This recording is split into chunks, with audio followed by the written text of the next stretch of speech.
in the chair and moved the chair over on top of Doc's foot, and they've sort of cut out his shoe a little bit to give him a little less pressure on his foot, and he's ready to go. But the other story that's out here is the fact that the Mets had a meeting. It was called by the players. Actually, it was called by Bob Ojeda, Frank Viola, Howard Johnson, and one other, Tim Tuffle. And they sat around for 45 minutes talking about playing baseball and how to play it better, because the Mets are really having a tough time on the road trip. Well, they really have been struggling, and tonight they're taking on a ball club that plays rather well at home, the LA Dodgers. And the Dodgers are on a hot streak. They have won 5 of their last 6 ball games. The Mets, the reverse of that, so it's going to be a good confrontation here between Doc Gooden and the Dodger pitcher, who is Mike Morgan, and he has been a pretty good pitcher of late. You know, talking to Rick Dempsey, Morgan with a 5-2 record, Rick Dempsey said to me, after catching Morgan, he's extremely surprised, and there's Mike Morgan, that Morgan has not been a 20-game winner. He's one of the few players to sign out of high school, go right to the big leagues, but of course he struggled in the big leagues. He has struggled in the big league. He has the worst winning percentage of any active pitcher in the major leagues to date. And once again, getting back to Doc Gooden, Ralph, you know, when I think of Doc Gooden, I think of that gentleman who pitched for the Gas House Gang, Dizzy Dean, hurting it when he broke his toe. Oh, yeah, well, that, of course, he hurt his arm. Is that what you're thinking about? Because he altered his pitching motion because of that broken toe and hurt his arm and really shortened his career considerably. But this decision is nobody's but the doctor's. He went into the clubhouse today. He went to Mel Stoudemire and said, Mel, I'm pitching and nobody can talk me out of it. Well, we'll see what happens with that story concerning the doctor as the Mets take on the Dodgers here at Dodger Stadium, and we'll give you the lineups right after these messages. With the gear on in the bullpen down the right field line. Good idea for a catcher to go down and take at least the last 5 minutes of the throws from the pitcher, especially a new catcher. And Todd Hundley down in the bullpen talking to Mel Stoudemire and Doc Gooden. And for the New York Mets tonight, leading off Greg Jeffries at second base. He'll be followed by one. And he has a lifetime record of 47 and 81. It is the lowest percentage of any pitcher of the active pitchers in the major leagues, and the lowest at 266. And the defense, Murray, Samuel, Griffin, and Harris in the infield. Daniels, Javier, Brooks in the outfield. Socha behind the plate. And Greg Jeffries will lead it off. He's hitting .287 for the year with 4 home runs, 11 runs batted in. Temperature at game time right around 70 degrees. And the first pitch is chopped out to the shortstop, Alfredo Griffin, to throw to first base, and Jeffries a quick out. Well, Griffin having a fine season with the Dodgers offensively. Surprisingly, he hasn't been that proficient defensively. The Dodgers have been struggling with their defense and their relief pitchers. And so are the Mets, as the Mets have the worst fielding percentage in the National League. And they are 11th in hitting in the National League with a .229 team average. They do lead in home runs with 38. Now Kevin Elster, the batter, and the first pitch a called strike. Elster hitting .140 with 4 home runs, 15 runs batted in. Batting in the second position in the batting order, as he is tonight. He's hitting .318 with 2 home runs. And Morgan on the outside corner. That's strike 2. Morgan, 1 of 16 to go from high school to the major leagues. Charlie Finley did it back in the 70s. He wanted to get some interest in the ball club. Shortly thereafter, Finley sold the ball club. The manager of the Oakland A's at the time, Jack McKeon, was managing the Padres. And the fastball just saws him in half, and he'll have to get another bat. He might be a great example of talking about Morgan, a guy who probably should have stayed or probably should have gone to the minor leagues in the lowest classification, because he has good stuff. He has good fastball, good curveball, slider, and a straight change. And as I mentioned, Rick Dempsey, the catcher who's played in 4 decades of Major League Baseball, says that he is surprised this kid right here has not won 20 ball games, although this year he might. And he lost his first 9 decisions all before he was 20 years of age. Yeah, and I think that sets a tone for a guy. I think a lot of how you feel. There's Rick Dempsey sitting in the dugout next to Kirk Gibson, who, by the way, will be ready next week. But I think when you start developing in the major leagues, it kind of sets a tone. If you become a winning pitcher, you start early, as long as your arm stays healthy, you maintain that winning attitude. And the slider missing 1 and 2. They credit Tom Lasorda with bringing him back and getting his confidence back. They call it the lavatory oratory. And it all happened in the lavatory of the clubhouse of the Dodgers when Lasorda gave him a lesson. He said, "You're the greatest. If I had your arm, I'd be in the Hall of Fame," and that type of stuff, which Lasorda is so good at. I think Lasorda would be a tremendous motivator.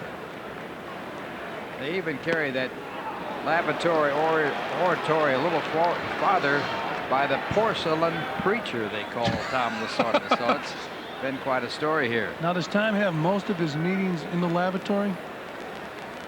I don't know. They're all held there.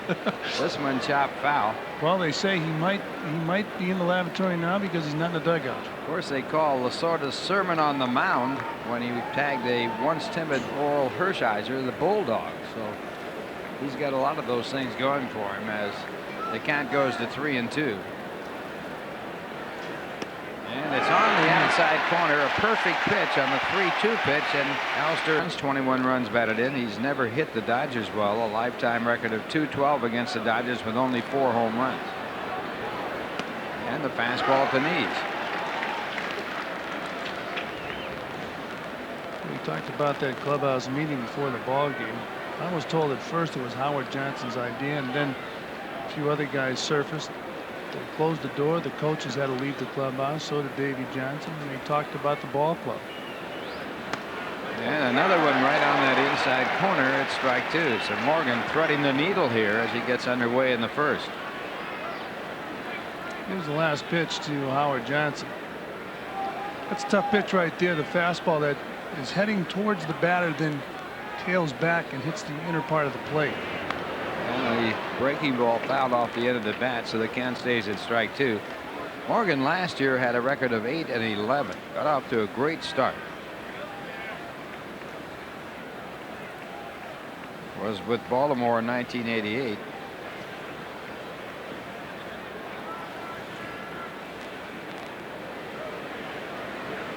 And that one just missed. On May 15th, a year ago, just about a year ago, Morgan struck out his first 5 batters against the New York Mets. His first appearance ever against the Mets. The 1-2 pitch and the curveball, and it's strike 3. So Morgan with 2 strikeouts and 1 innings, giving up 49 hits, 2 of them home runs. He's walked 17, struck out 61, and that leads the National League. And he's held the opposition to 245 batting average. Defensively, Marshall, Jeffries, Elster, and Johnson in the infield, Nick Reynolds, Boston, and Strawberry in the outfield, Hundley behind the plate. And Juan Samuel, who played for the Mets last year, the first batter for the Dodgers, hitting 190 in the year. He's 0 for 18 in his last 18 at-bats. And he goes after the first pitch and hits a fly ball to center field. Darrell Boston is there, and he makes a catch. So both leadoff batters hitting the first pitch thrown by the pitcher. Well, this guy's really struggling offensively and defensively. Now he's struggling defensively at second base. And moved him back to second. He now has to relearn that position, he said. Yeah, that's I don't believe that. I don't know how you forget. It's like riding a bicycle. You never forget. Yeah, defensively, it's a lot easier to adjust than offensively. He played center field. He really struggled. I mean, he was shell-shocked when he left New York. And he comes out to Dodger Stadium. He figures he's going back to second base, and they put him in center field. And now Stan Javier, the batter, and he takes the first pitch at strike 1. Stan hitting against the Mets for the first time in his major league career. Coming to the Dodgers for Willie Randolph. Randolph going to Oakland. Stan hit him 188 in the year. He's had 3 hits and 16 at-bats in the National League. No home runs, 2 runs batted in. And another strike call at strike 2. Well, he was acquired from the Oakland A's from Willie Randolph, and they say he's a good ball player. He's not going to hit with power. Switch hitter. And of course his daddy played in the major leagues. Julian Javier. Played for the Cardinals. Fine second baseman. And that one makes him dance, and it's 1 and 2. With Oakland, he hit 242 with no home runs and 3 runs batted in 19 games. He got a good chance last year to play when he did play in 112 games. So at least he's light on his feet. Huh? Yes, he is. And the fastball gets it. One thing, if you are favoring a toe like Gooden will probably be doing tonight, you're not going to have that real pinpoint control. But in his case, Ralph, I think it's good. If he doesn't hurt his arm, he doesn't need his pinpoint control. Here's a good pitch right here. But every now and then, it's all right to be a little bit wild. So now 2 men away, and Cal Daniels will be the batter. You see the left shoe? The spike has been cut. So they have the toes tied together, taped together, I should say. But it was very sensitive in the clubhouse. And the doctor said that as a hitter, he's going to have to swing for the fences. He can't run the bases. And again, a good fastball at strike one. Gooden has been devastating against the Dodgers. As you look at Cal Daniels hitting .315 with 7 home runs, 23 runs batted in. His lifetime record against the Dodgers, 10-1. And his career earned run average against the Dodgers is 1.52. He's pitched 8 complete games against the Dodgers, 2 of them shutouts, and he's held their batting to .205. And the fastball high 2-1. His only loss was back in '85 on May 25th. That was at Shea Stadium. Lost that game 6-2. And he's won his last 7 against the Dodgers. This ball line foul. 2 balls, 2 strikes.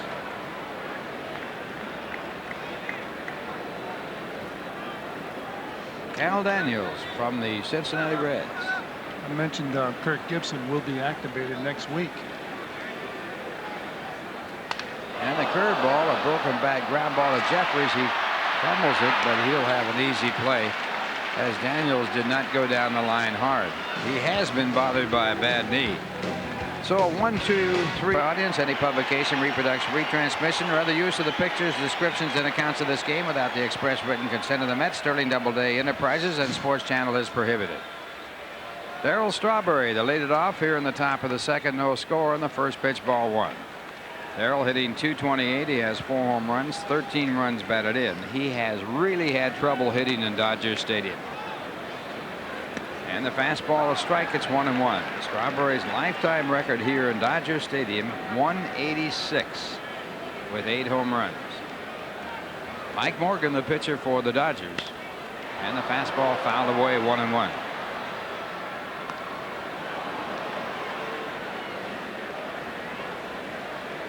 Strawberry with a lifetime record of .260. He has 219 career home runs. This one hit deep to right field. It is gone. Goodbye. Darryl Strawberry, who had a home run the first time Morgan ever pitched against the Mets. And now he gets his second against Morgan, and the Mets lead it 1-0. There was no doubt about it. Well, Darryl Strawberry needed that. He's got to do something to get himself going. He has been struggling. That's his 5th home run of the season, and it was tattooed. Tommy was impressed. 22, left fielder, Kevin McReynolds. Only the 3rd home run given up by Morgan, but if it were chopped up into singles, would last for about a month. That brings up Kevin McReynolds, and he takes it for strike 1. Here's the home run. Strawberry getting ahead of the bat out and driving the ball way up into the seats here at Dodger Stadium. The Mets need him to hit home runs and drive in runs. A little pop-up on the second base side as McReynolds pops it to Samwell playing second base, and it's 1 away. If you're going to bat 4th in the lineup, if you don't hit home runs and drive in runs, the team's not going to win. And here's the welcome for Mike Marshall as he returns for the first time to Dodger Stadium after leaving the Dodgers for the Mets.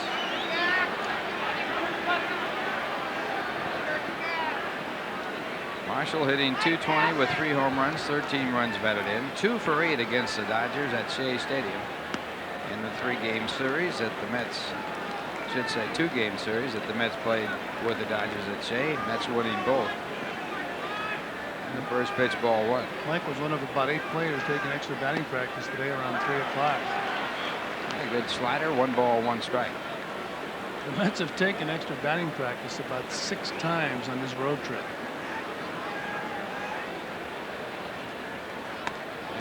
Fastball missing inside. 2 balls, 1 strike.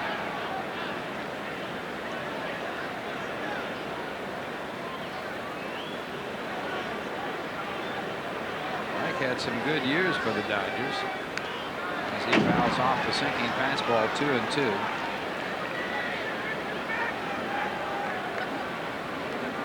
Last year he hit .260 for the Dodgers with 11 home runs in 105 games. That was not one of his good years.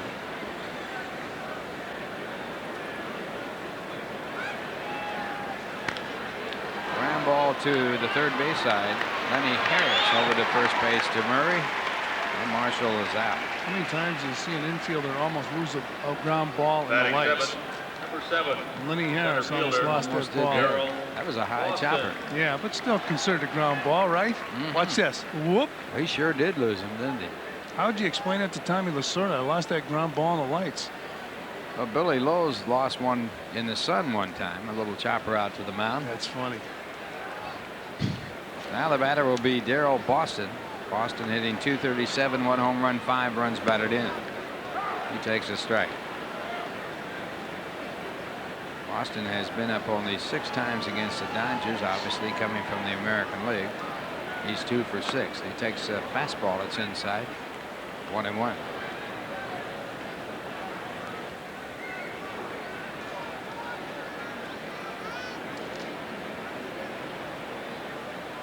Mike Morgan with the 1-1 pitch. It's fouled off.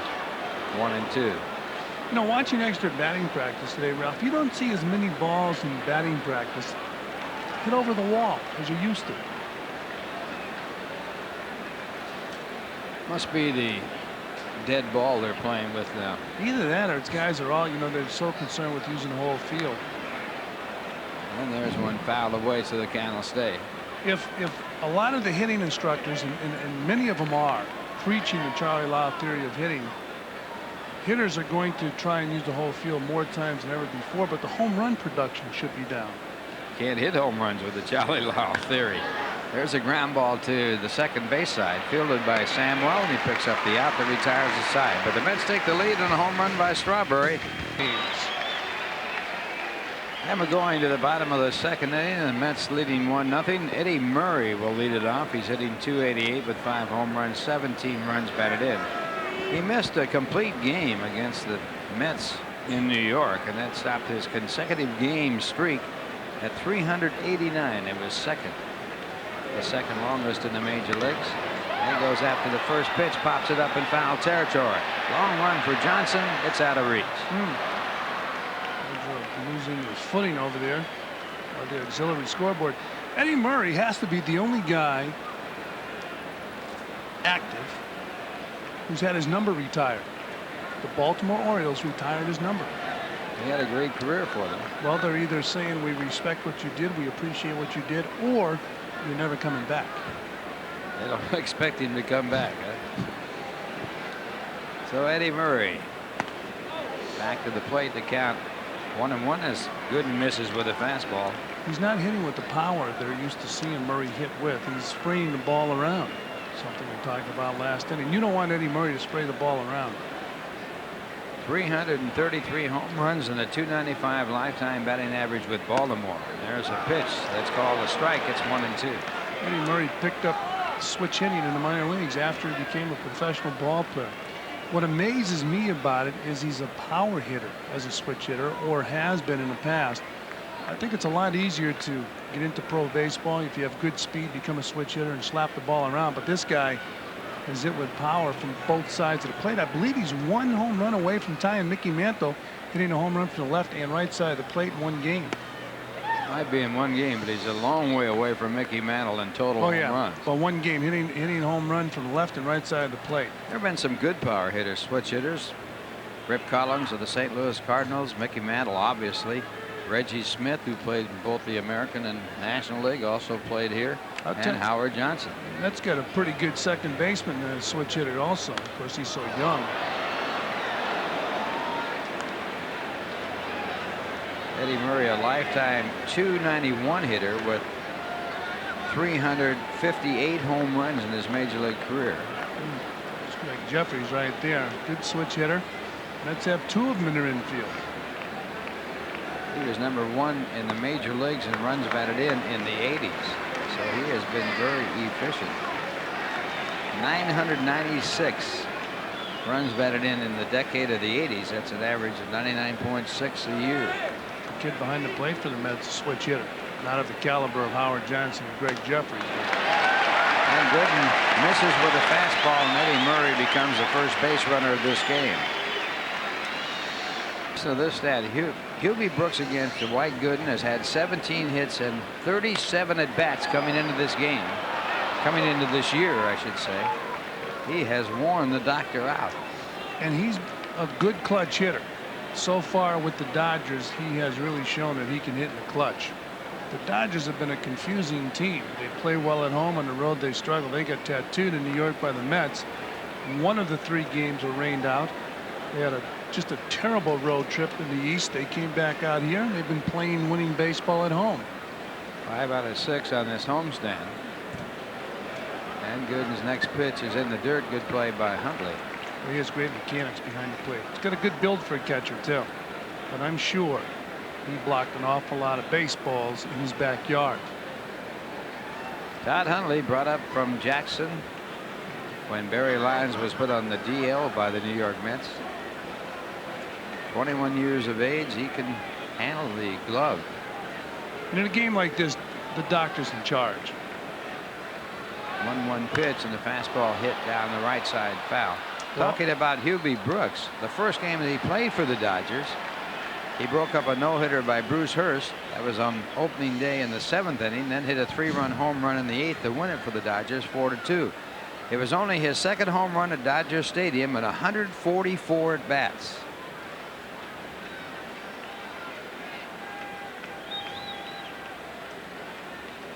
So the Dodgers picking up Hubie Brooks, even though he has never hit well here in this ballpark. They figure he will. It's funny, some teams will pick you up because you played well against them. On the throw to first base. What I could never understand, Ralph, is when a guy's about 37 years old, a team will pick him up because he's done well against them when he was like 27. How about the 3-year contract that the Angels gave Dave Winfield at 39? There's a ground ball down the left side. You know, it's funny, though, Ralph. A couple of years ago, I did a show profiling Dave Winfield. We did a lot of research. Every year, he has gotten better and better and better. Eventually, age is going to catch up to you. But if anybody can beat age for a little while, it would be Dave Winfield. He got a nice contract. If he were a wine, Rusty Staub would mind. No, he likes that wine that ages. He would order them. He wouldn't buy them? No. There's the 1-2 pitch.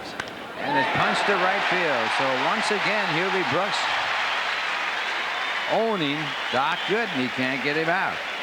Well, the best time to get Hubie Brooks out is before 2 strikes. Because when he gets 2 strikes, he can do something with the bat. He looks so unorthodox, and he really emphasizes his hands. Watch this. Not really a good swing. Look at this, a base hit. And Hubie Brooks does that as well as anybody in the National League with 2 strikes. Ordinarily, before 2 strikes, Hubie takes a real solid swing at the ball. That's his 2-strike swing you just saw.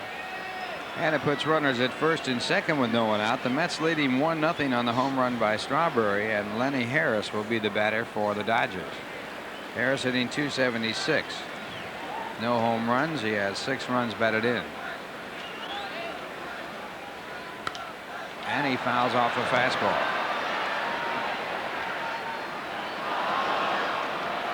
Here's Tommy Lasorda back from the laboratory.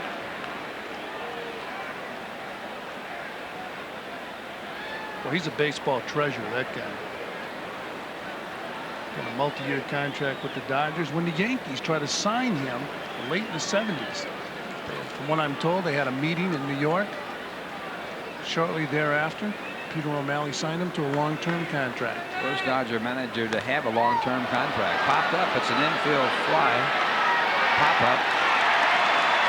And a good play by Huntley as he comes over into foul territory to make the catch.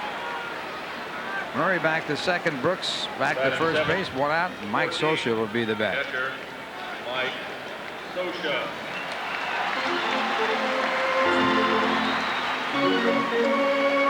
Well, he's caught a few of these, I'm sure, when he was growing up. As his dad, Randy, probably showed him. He told him, when you get the glove up there, keep it up there. One time, the catcher was taught to go over where the ball was coming down.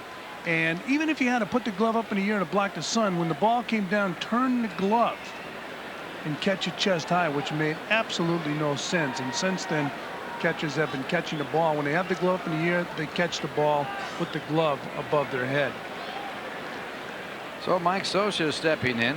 Mike hitting .264 with 5 home runs, 14 runs batted in. 5 home runs, a surprise. And he takes the first pitch for ball 1.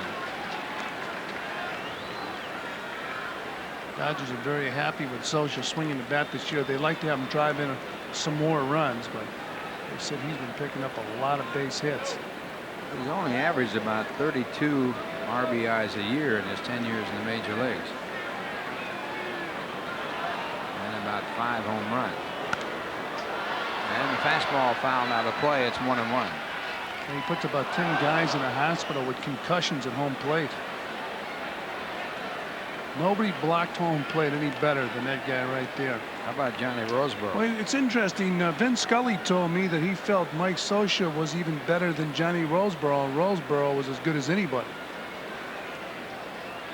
Although Scioscia's been hurt a few times blocking home plate. Now, if Scioscia can hit you 30 home runs a year and drive in 100 runs, there's Vince Scully with Don Drysdale. Wouldn't you encourage him not to block the plate? Shot of Vin Scully and the pitch back to ball. Certainly. I want to, if a catcher can hit 30 home runs, driving 100 runs, if the game's on the line, I want him to block home plate. But just to show that he's big and strong and blocks home plate to hurt guys, it's not worth it, because he's going to get hurt. There's a great story about when they carried him off the field on a stretcher after a collision with Jack Clark at home plate. His wife, Ann, asked for some kind of a sign to let her know if he was okay. Here's a guy that's unconscious. How's he going to give a sign? Well, you know, I met Mike when he was in high school. I was a member of the Yankee Ball Club, and he came into the clubhouse. He told me after that one of the reasons he's a hard-nosed type catcher is because his idol was Thurman Munson. But do you know Thurman really didn't block home plate a whole lot? He was a whole A man, wasn't he? Yeah. Thurman didn't get hurt around home plate. But Thurman was a hard-nosed player, but you don't want Thurman Munson getting hurt if he can drive in 100 runs. Carlton Fisk one time got hurt in Cleveland, was out for 3 or 4 months. Career in jeopardy. You don't want that to happen to a hard-hitting catcher. Hey, that's when you want to call a stuntman in. Exactly. Foul ball keeps the count at 2 balls and 2 strikes. Now, if a catcher hits about 175, you tell him, look, at that runner come down to block the plate. We don't mind you getting hurt. But when you have a good offensive player, you don't want him hurt. Scioscia, by the way, throwing out 39% of the would-be base stealers this year for the Dodgers. He's had a good year throwing. He's also a tough man to strike out. He's 1 of 5 with more walks than strikeouts in each year of the 80s. More walks than strikeouts. And again, he stays alive as he fouls it off. Now, you either have to be a man who gets an awful lot of walks to have that record, or a man who makes contact all the time. The others in that elite group with more walks and strikeouts in each year of the 80s: George Brett, Greg Gross, Willie Randolph, and Ozzie Smith. If you look at Mike, just the way he holds the bat, he chokes up one of the 2 major leaguers to choke up on the bat.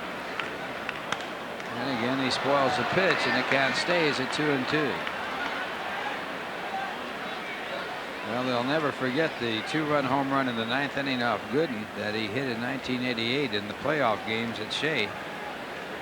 And then Gibson had the home run in the 12th to win that ball game, 5-4. He kept him alive with that home run off Dwight.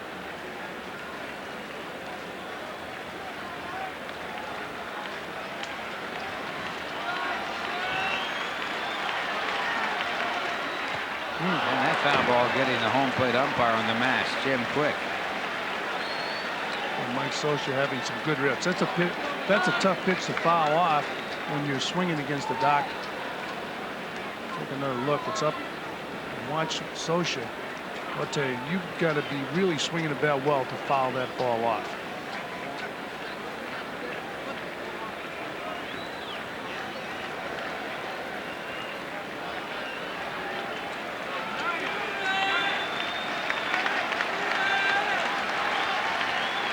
And the curveball, it's grounding foul. So a battle here between Gooden and Socha. And the count remains at 2-2. Gooden leads the National League in strikeouts. He leads the major leagues in strikeouts, as a matter of fact, more than Nolan Ryan or Clemens of Boston. He's been interesting this year because with great stuff, occasionally he struggles. Of course, it doesn't help to end up with no decisions. You like to get on that winning track when you pitch a good ball game, especially the doctor. He's 2-3. And you know, there's competition, I'm sure, between the doctor and Frank Viola. Friendly competition, but competition. And it's hit hard at Elster. He throws off to Jeffries, but not in time to double up Eddie Murray at second base. So a hard battle won by Doc Gooden, but not easily. Socha choking up and slapping that ball right at Elster. Elster had a better shot at the runner on first base, Hubie Brooks. Here it is, nice play by Elster, flips to second base, but Jeffries was playing in his normal position. Now Elster making a gesture. He had a better shot at the runner on first base. And that'll bring up Alfredo Griffin, who's hitting .313. He has no home runs, 9 runs batted in, and he goes after a fastball and fouls it over near the Mets dugout. He's been hot. Griffin in his last 3 games, 7 hits and 12 at bats.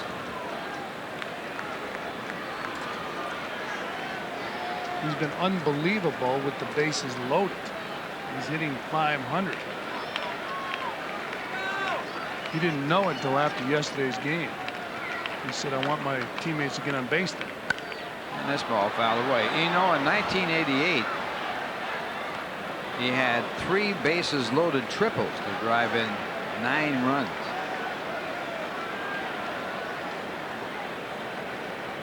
He was put on the DL in 1988 when Doc Gooden got him with a fastball, broke his wrist.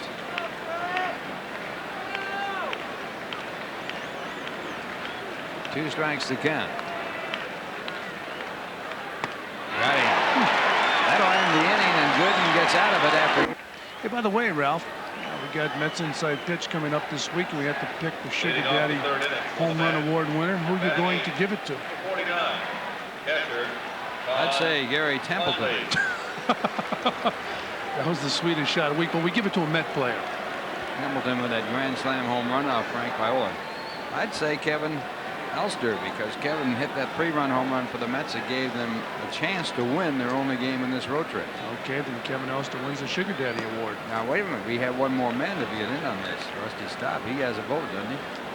Yeah, we're gonna go right around Rusty. Although Rusty will be offended, we'll find out who he'll vote for. Todd Hundley will be the batter for the Mets, and he takes the first pitch for ball 1, the second pitch for ball 2. Hundley 1 for 10 in his major league career. 1 for 4 in the first game he ever played in the major leagues against the San Diego Padres. And now ball 3. Mike Morgan on the mound for the Dodgers. He has given up 1 hit, a home run to Darryl Strawberry. The Mets lead at 1-0. Huntley at Jackson hit .245 with 1 home run, 9 runs batted in 27 games. And there's a strike, 3-1.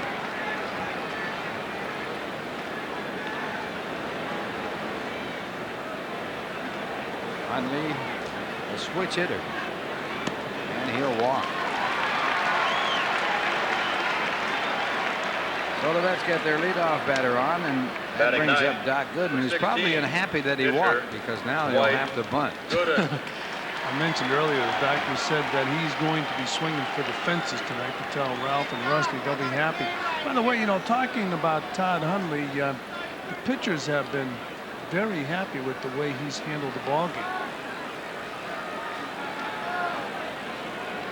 Short lead at first for Hundley. And Gooden squares and bunts it foul.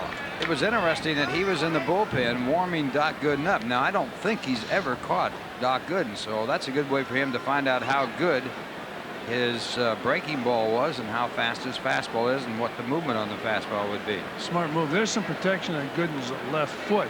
And that's a great idea for any catcher to go down the bullpen for the last 5 minutes.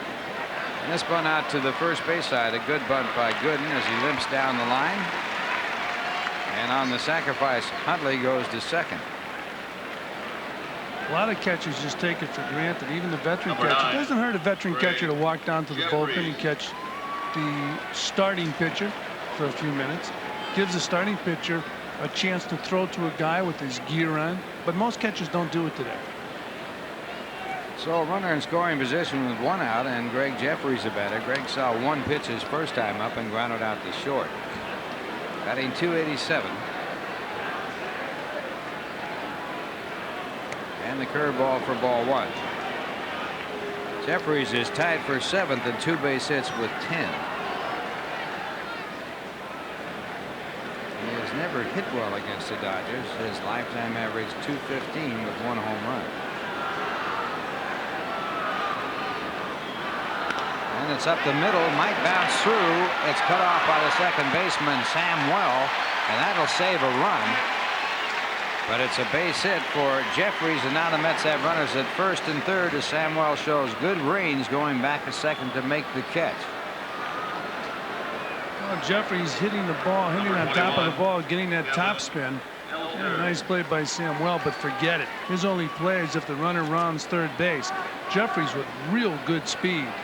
You're not going to throw him out at first base. That's one of the reasons he's going to win a batting title before he's through, because of those good legs. So runners at first and third with 1 out. And the batter is Kevin Elster, who has struck out his first time up. He got caught looking at a 3-2 fastball. That was a perfect pitch.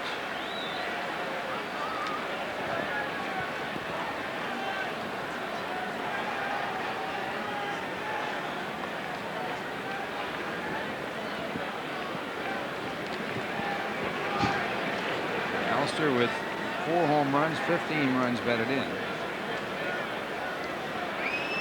And the breaking ball for a ball. Elster had a 3-run home run in the only game the Mets won in San Diego, and their only win on this road trip. They are 1-5.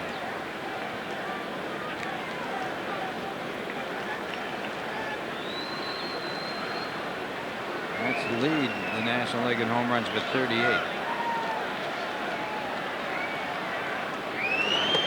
Fastball for ball 2.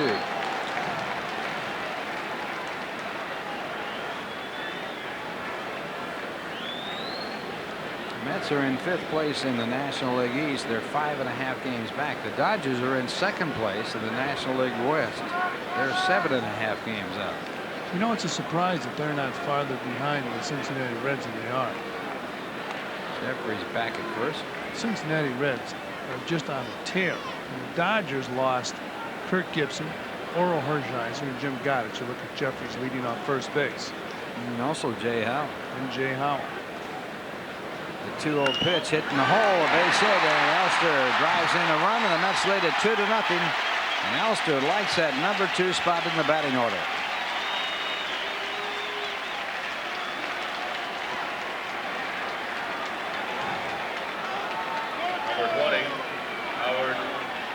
Todd Hundley scoring the 2nd run of the ball game for the Mets, and Kevin Elster with a big hit. He's home from Southern California.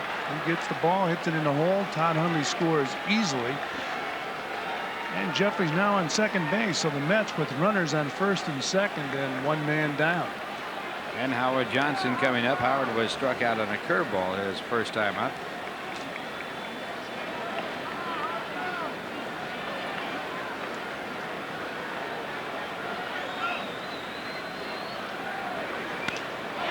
Looped into left field. It'll be a base hit. Coming in from second base is Jeffries. Elster goes to third, and Johnson ends up at second base with a double, and the Mets lead it by a score of 3-0.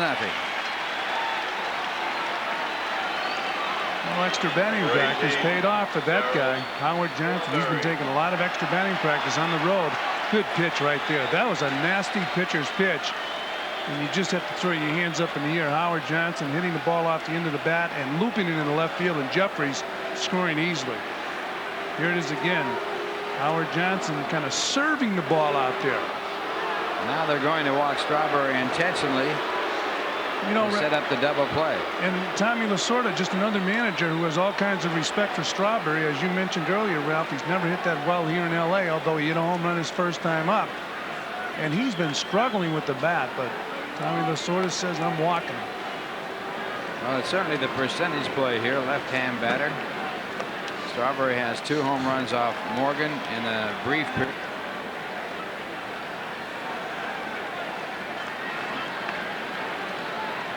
So Kevin McReynolds with the bases loaded. And the breaking ball for ball 1. How about a few years ago when Jim Leland walked Darryl Strawberry to get to Kevin McReynolds in a very dramatic game at Shea Stadium. McReynolds stepped to the plate and hit the ball in the bullpen. And that was with a runner on first base when he walked Strawberry. Good pitch there. Right on the outside corner, down around the knees. 1 ball, 1 strike.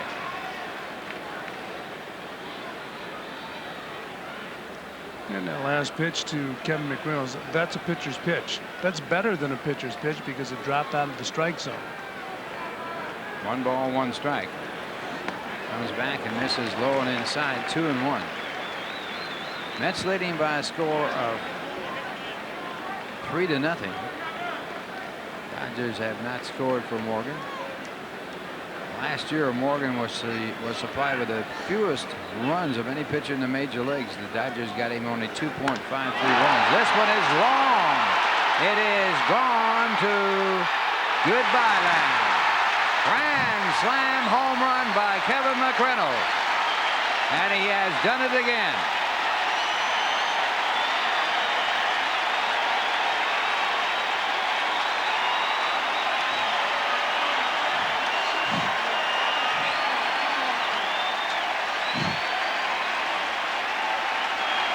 Think there are some transplanted New Yorkers here in L.A.? Listen to this joint.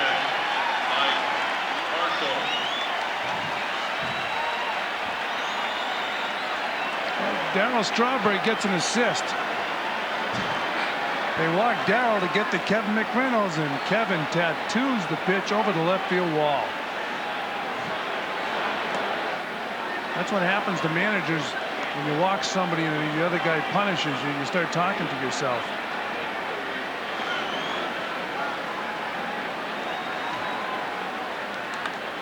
And now the batter, Mike Marshall, and Marshall fouls it off. 1 ball, 1 strike. Reynolds with his 6th home run. He now has 22 runs batted in. And a great feeling, a grand slam home run. Has to be even greater. His 5th career grand slam home run. Has to be greater when they walk somebody to get to you, and here's Kevin McReynolds hitting the grand slam home run. Big hit for the Mets. And Marshall singles to left field. And the Mets continue on. The reason it's in the bullpen for the Dodgers. And a fastball in the dirt for ball 1.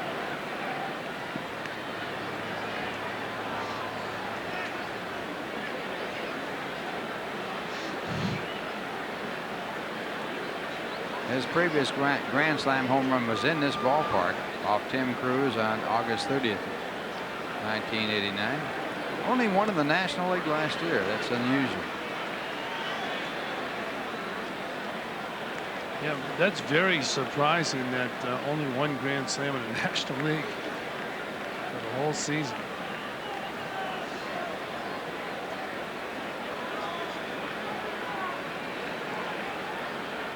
A lot of them hit this year. Templeton, Joe Carter, Pania, Cal Daniels there. And a swing and a miss as Boston uses that 1-hand swing. It kind of disturbs you.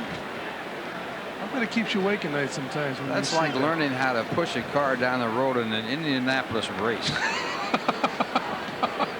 Here's the 2-1 pitch, and this one hit deep to right field. It's going, and is gone. Listen to this crowd here in Los Angeles. They must have half of the crowd as Mets fans. Well, it's 9-0 Mets. And that'll be all. Tommy Lasorda sending Karinowski to the mound. Darryl Boston going way back into the bleachers, and he's happy. Now that man's not. You just saw the ecstasy, and now you're seeing the agony.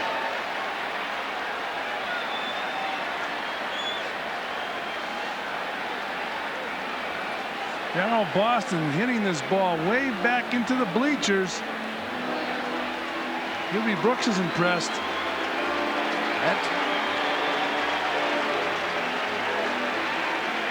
Well, Mike Morgan on his way into the shower. He's shell-shocked. A happy Met dugout.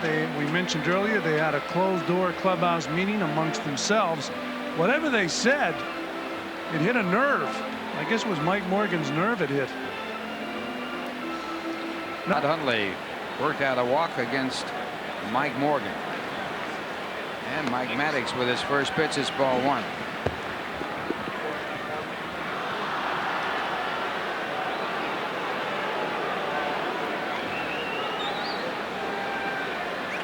Most runs by a New York Met club in one inning, Jay Horowitz tells me, back in 1979 against the Cincinnati Reds, they scored 10 runs. Hundley 1 for 10 in his major league career. And this ball chopped out to the second baseman Juan Samuel. And the crowd here cheering in jest as the Dodgers pick up their second out of the inning. And there's strike one.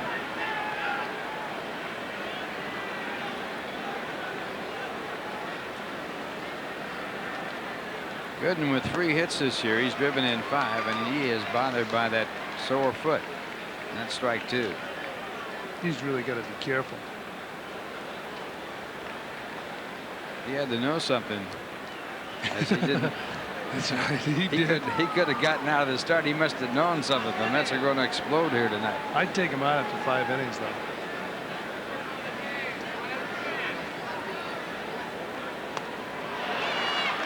And that's strike 3, and that will end the inning. So Maddox comes in to put out the fire. But the Mets score 7 runs on 6 hits, no errors, and no one left on base. The score at the end of 2.5 innings. The Mets 8. Anything else, because the Mets this year really been trying, putting out. Well, the Dodgers now trailing, and the leadoff batter will be Mike Maddox. And batting, of course, in the 9th position as the pitcher in the ball game. He takes the first pitch for strike 1.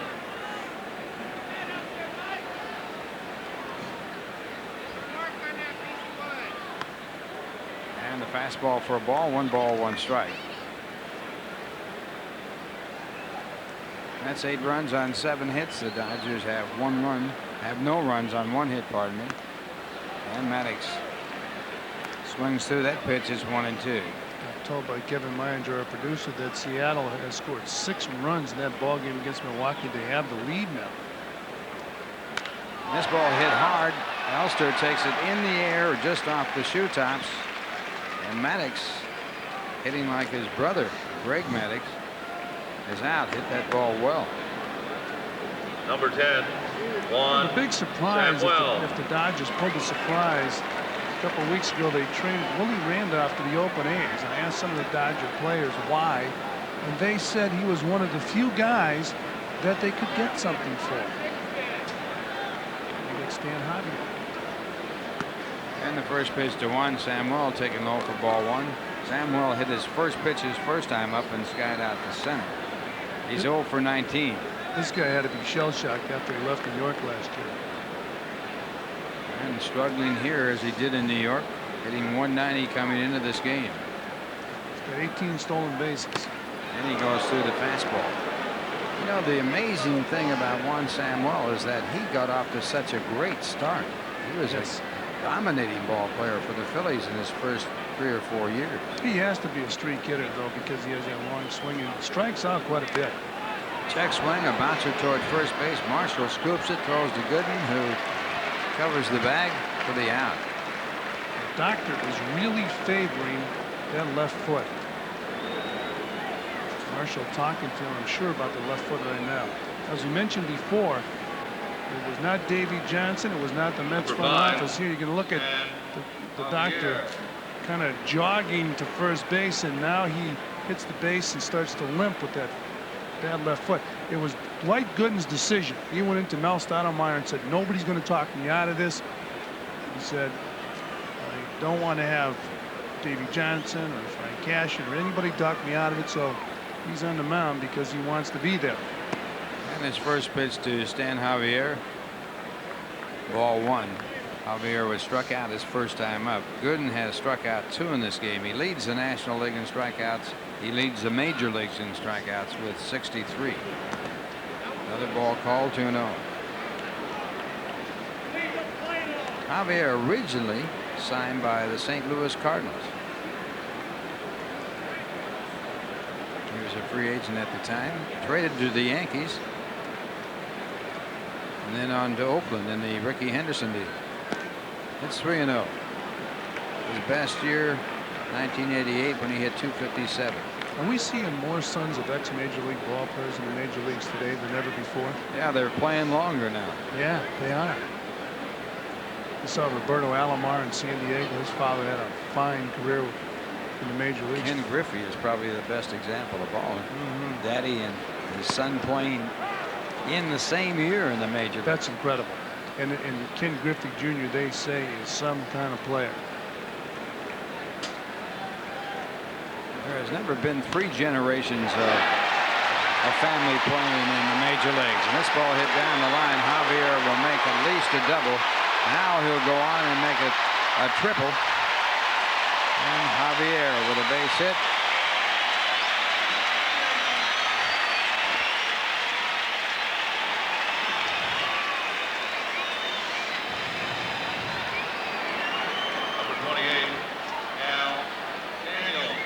Well, if you want a triple, this is how to do it. Hit it right down the line. They're playing him even up all the way around. Ball goes down, hugs the wall, and Javier with good speed going all the way to third base. That is his first 3-base hit in the National League. That puts a runner at third with 2 men out and brings up Cal Daniels.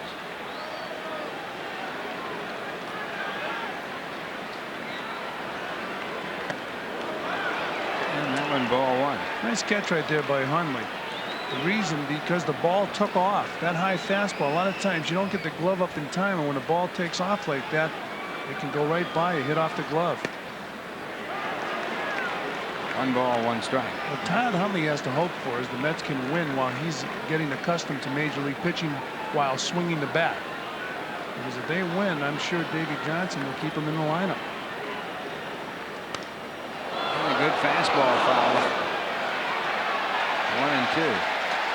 As we mentioned down in San Diego, the philosophy of the Mets was to make sure our young players are ready for Major League Baseball before bringing them up. But this is an unusual circumstance, and he has a golden opportunity.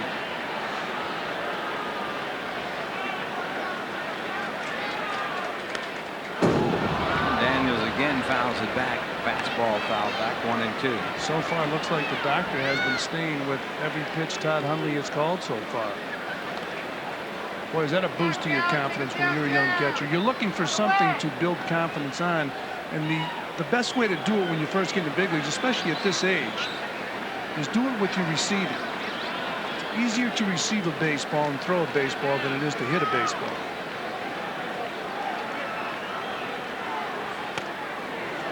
Fastball for ball 2, 2 and 2. Daniels brought a 5-game hitting streak into this game, hitting 3 home runs over the 5 games, and he is batting with a runner at third. And it's a 3-2 count. Full count with Eddie Murray on deck. He's kind of a sloppy curveball from the doctor. I would probably blame it on that left foot.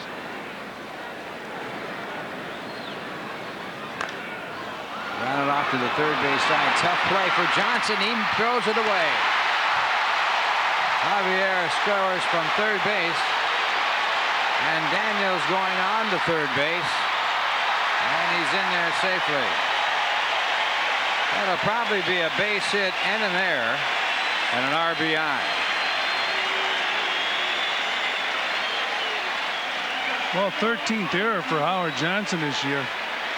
A lot of errors this early in the year. Hojo throwing the ball into the runner. Nothing Mark Marshall could do. You just have to hope the ball hits somebody and stays close enough where you get it, but it didn't. And if you can believe it, Cal Daniels went all the way to third base on that error by Howard Johnson.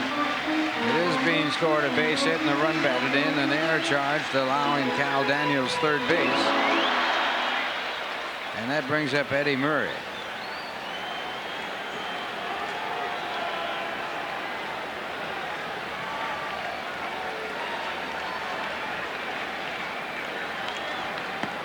Murray taking a fastball for ball one. Murray walked his first time up. Watch Daniels sliding to third base.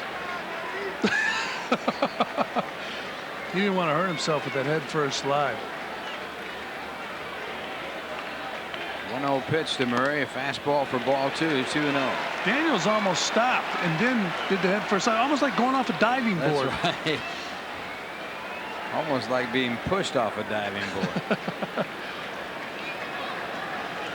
2 balls, no strikes to Eddie Murray.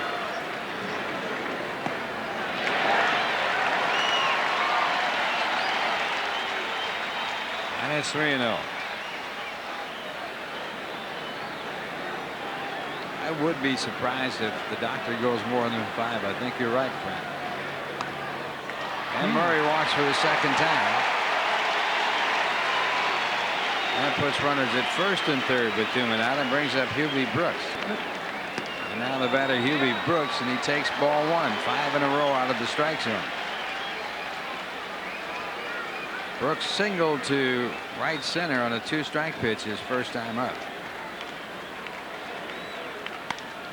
And he fouls off a fastball, 1-1. Hubie might have helped the doctor out right there. He might have swung and fouled off a ball out of the strike zone. And a situation like this, you want to make the doctor, you know he's got that bad foot. You want to make him throw as many pitches as you can get him to throw. Of course, you know how Rusty likes to put that take sign on quite a bit. Be a good time right there. What do you think, Ralph? Rusty would have had it on, even though Brooks is their power type hitter. 1 ball, 1 strike to count. And it's fouled back.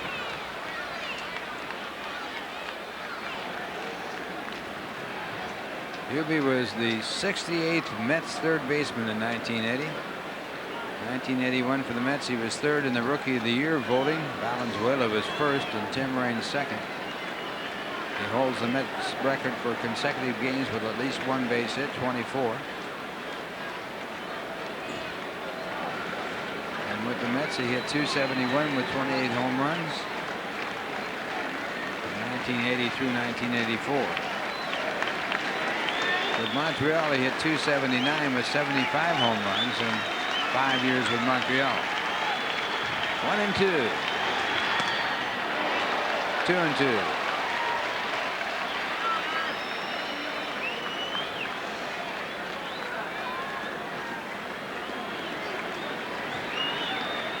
Free Sports Star, Hubie Brooks. And it's high for ball 3 and a full count now. And Gooden having trouble.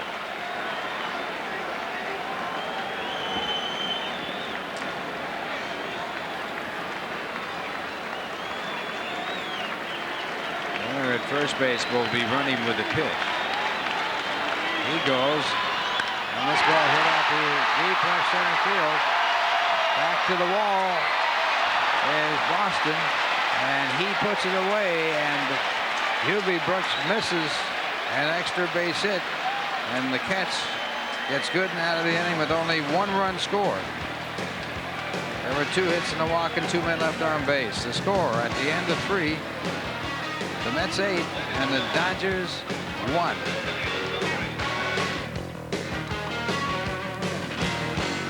to the top of the fourth. Here for the play-by-play, Rusty Staub. Thanks, Ralph. Mike Maddox falls behind 1 ball, no strikes to Greg Jeffries. You're looking at Dwight Gooden changing uniform tops, but the big thing about Dwight is that they have that shoe off, his left shoe. You see that foot up there. He looks like a prize fighter that just came out of a tough round. Well, I'll tell you what, he had a tough inning. Jeffries, 2 balls and a strike. It's a shot of him when he first came in the dugout. You see Mel talking to him. You see the trainer talking to him. Steve Garland going to take that shoe off. He limped quite a bit when he covered first base. Then he really lost his rhythm on the mound. Line shot.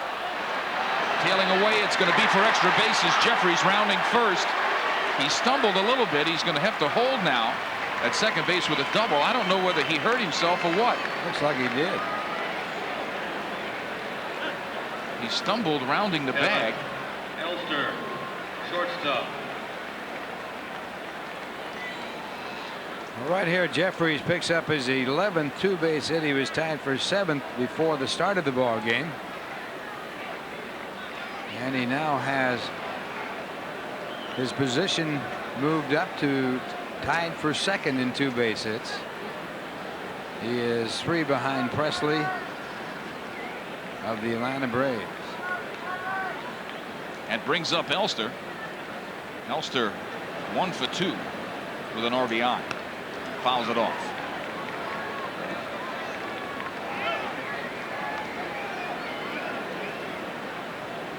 Mets trying to turn this West Coast trip around if they can.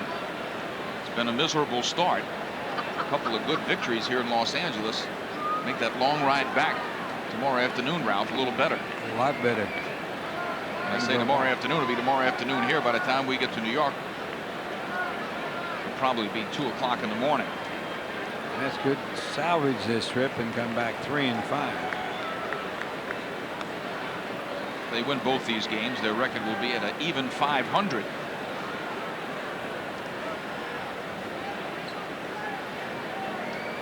They had the worst record on the road in the major leagues. They won only 4 games out of 15. Elster taking ball 2, 2 balls, 1 strike. They have played 23 games against the West, the National League West, and their record 11 and 12. With an 8-run lead, you're not exactly going to give yourself up in this situation. Elster swinging a ball outside the strike zone, 2 and 2. Mets came into this game last in the league in hitting. As you all were talking earlier, Ralph, last in the league in fielding. Those things have to improve for the Mets to win. That's obvious. Especially the hitting department. Dodgers had the worst fielding team when they won 2 years ago. You can overcome the defense, but you can't overcome the lack of offense. No, you cannot. I think the one thing that has surprised most of the experts, then the Met pitching has not been up to par. Full count. Jeffries leading off second. Fouled off. Mets 5.5 games behind the Pirates. St. Louis in last place, 6 games out.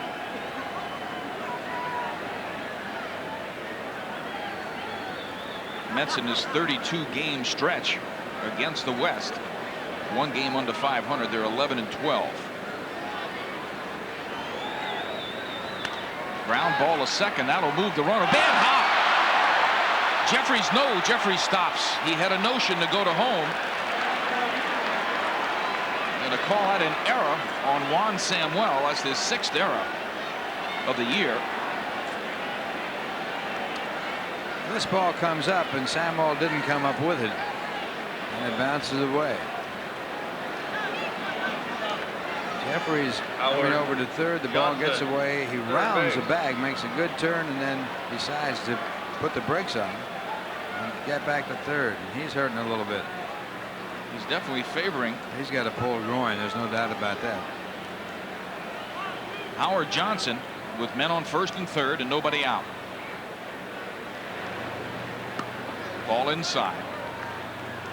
The infield deep. They're not even holding Kevin Elster on at first base. Eddie Murray behind Elster at first base. You see how deep the infield is.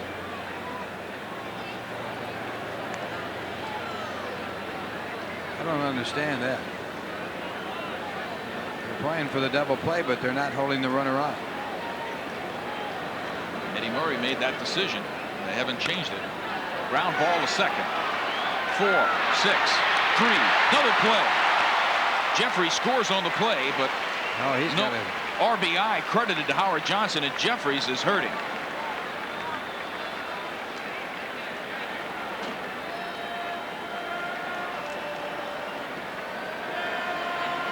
Well, Samuel right here takes a short hop, makes the pivot, and a perfect throw to Griffin. It's close at first, and it looks like Johnson beat the play, but the call was out by Dutch Renner. Mets pick up another run. That'll bring up Strawberry. 10-1 Mets now. That ball just gets Strawberry. I believe that was a breaking ball. Strawberry looking out at the mound.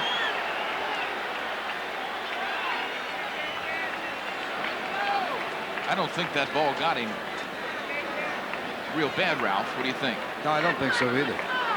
Let's take a look at it again. Left field. There was a fastball. It got him on the thigh. Might have hit him a little harder than it appeared at first.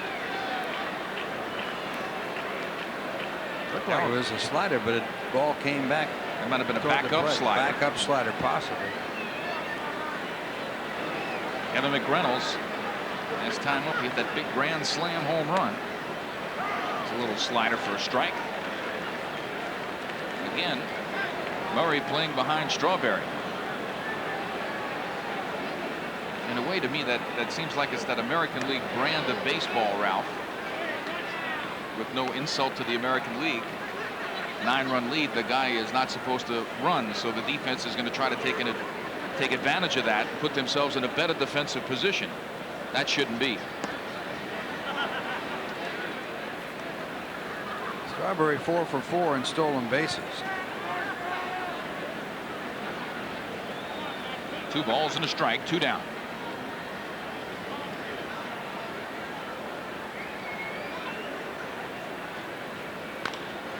Ground ball to third.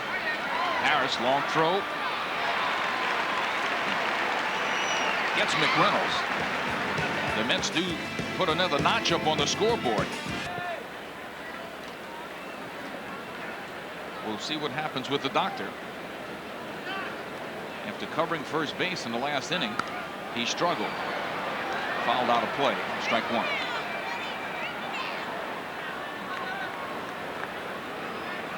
Harris popped up to Todd Hundley. It was his first time up in the second inning. Strike 2.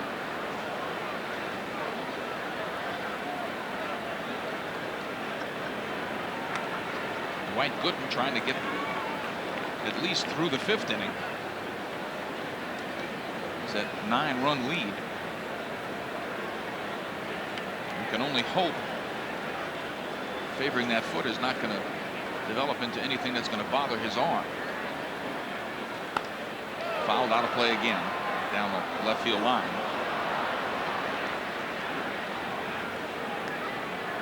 What do you think, Ralph? Is it worth the chance? I don't think it's worth the chance if you alter your pitching motion to get the ball over the plate, and that's over. He seems to be throwing the ball well. Just a little matter of control in that last inning.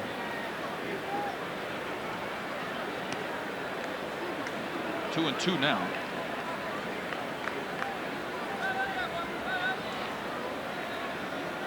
He's a competitor, right? There's no doubt about that. You gotta watch him because he's going to do things that maybe he shouldn't do as far as staying in the ball game. But I think he'd be all right. Tough play. It's going to be an error on Marshall. Ralph called it. It was a tough play. Harris coming hard down the line. Marshall did have a lot of time here, though. Well, he delights the fans as he gets charged with an error on a tough hop. He really played the ball badly, and then it became a very tough play. Here's Gooden. See if he's throwing the same.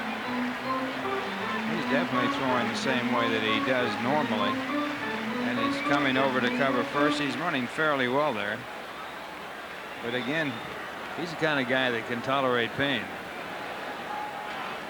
That brings up Scioscia.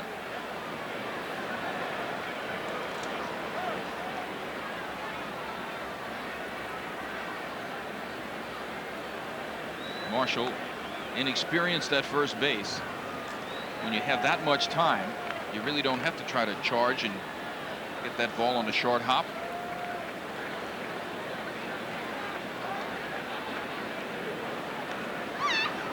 Nobody out. Broken bat. Marshall gets it. Goes to second for one. Nice play by Elster. Tough ball for him to see coming from first base. They were out. Yeah, and Marshall really couldn't do anything about it. He couldn't get inside, so he had to throw right through the runner. And Elster makes a good play because that ball all of a sudden appears after being hidden by the runner coming down there. There it shows up. Oof. So there's one out. Scioscia remains at first. Elster breathes a sigh of relief. Yeah. He says, all right, don't worry about it. I survived. Griffin. New York Mets baseball is being brought to you by Manufacturers Hanover, where your money has power. Swing and a miss by Alfredo Griffin.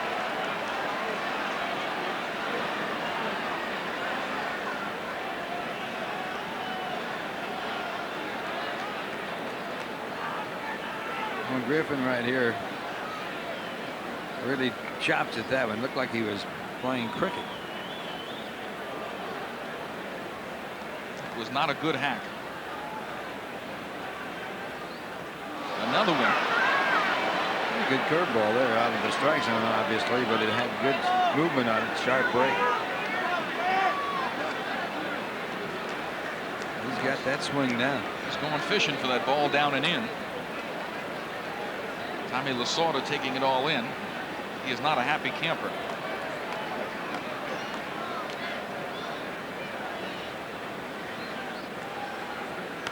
Fouled straight back. Count remains no balls, 2 strikes.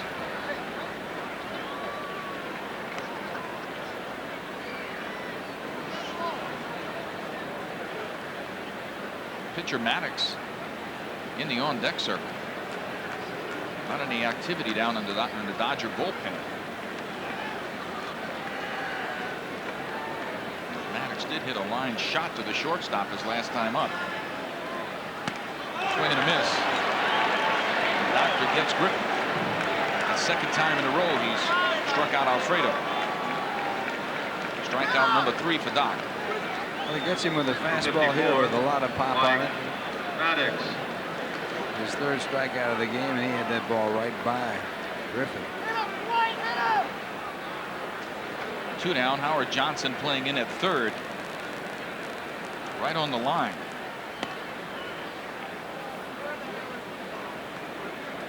Scioscia bouncing off the bag. Marshall playing way behind him. There you see Howard. I don't really understand why he's playing right there.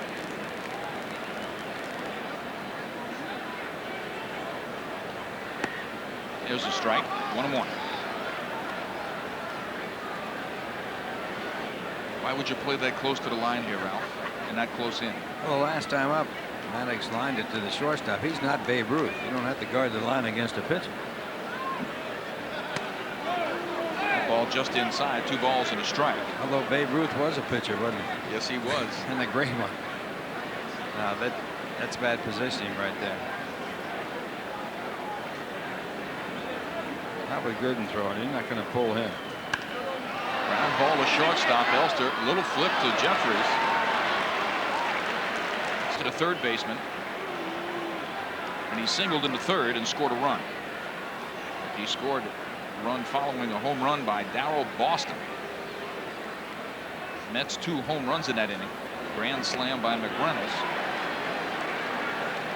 It's a strike to Marshall. There's 3 home runs so far today. Mets coming into tonight leading the National League with 38. That gives them 41 home runs. Ball way outside, 1-1. When this game started, Ralph, Jim Quick was giving a pretty good strike zone to the pitcher. He established it early. He stayed with it. Looked like it was going to be one of those low-scoring games. Didn't turn out that way. Here you see that zone right there. That's a tough pitch for the hitter to get to.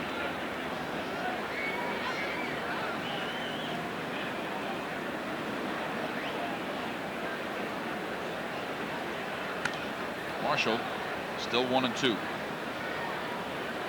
Jay Horowitz in with a little information. Ralph, what do you have to say?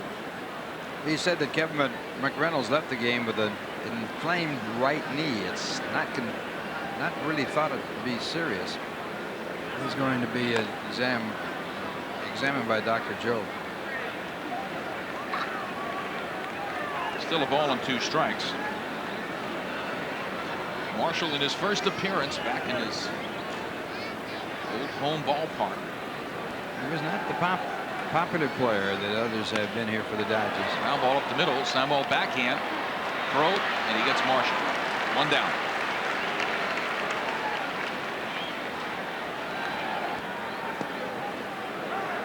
Taking a strike. If you're just joining us, the Mets called a team meeting today. Players only. Ball catching the inside corner. No balls, 2 strikes. Asked the coaches and the manager to leave. Obviously all the media talked it out amongst themselves. Whatever they did, they must have done something right. They've got 10 runs on the scoreboard. And they have been struggling offensively. Line drive to center field. Javier right there though. Tough out for Boston. Line drive back through the middle, but Griffin long throw, and he gets Hundley. Fine play by Alfredo Griffin. That looked like a base hit all the way. He robbed.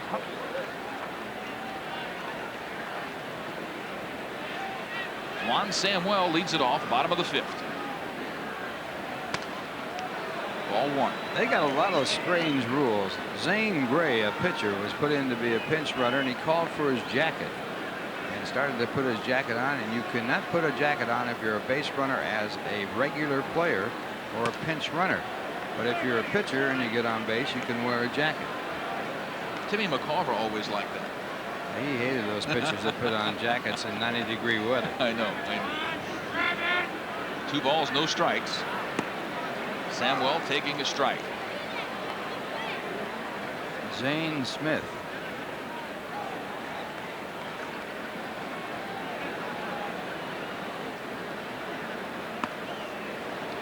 Three and 1 now. Tomorrow afternoon, right back here on SportsChannel, it'll be the Mets against the Dodgers. Fouled out of play, full count now. It'll be Bob Ojeda getting a start against John Wetland.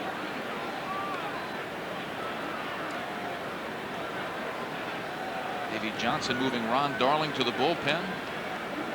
Ojeda getting an opportunity to be in the rotation.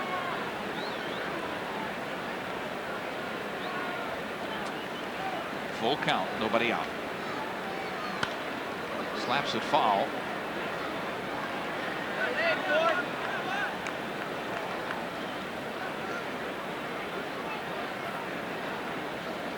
As Ralph pointed out earlier in the game, Samuel coming into this game 0 for 18.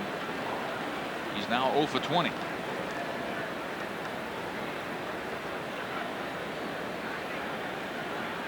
Mets have been tough in this stadium, at least during the regular season. Everybody's well aware of what happened in the playoffs in 1988. Mets winning 10 of the last 12 games played here in Dodger Stadium. Another ground ball foul. That's pretty impressive, Ralph. 10 wins, 12 games on the road. That is tough, and the Dodgers are normally a very good road home club. They play very well at home. they have tremendous support.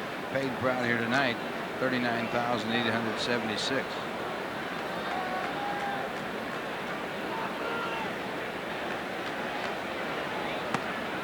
Ball 4. Free pass for Juan Samuel. That's only the 14th walk that Samuel has this year. Second base for the Mets, number 11. There's a look at the crowd here at Dodger Stadium. Beautiful ballpark. Javier, center field. Tuffle has replaced Jeffries at second base. So a few nagging injuries bothering some of the Met players.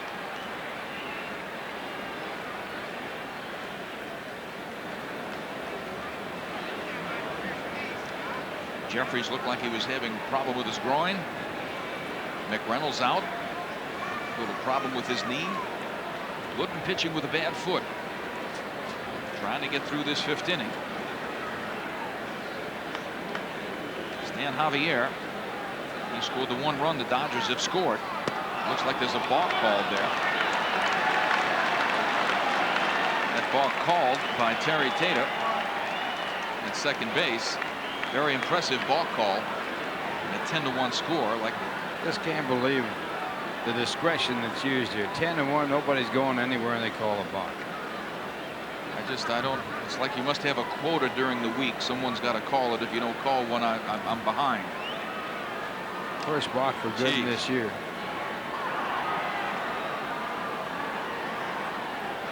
That's weak.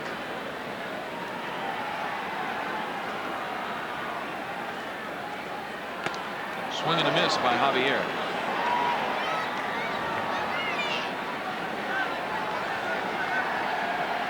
The crowd's been a little silent. They haven't had much to cheer about. I think one of the best cheers came in the opposite direction. They booed when they walked Strawberry. Load the bases before McReynolds on grand slam. Ground ball to first. Marshall has it, takes it himself. The runner moves to third. So Samuel at third with 1 out.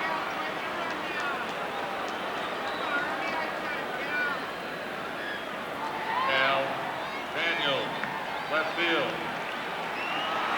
Cal Daniels having quite a season.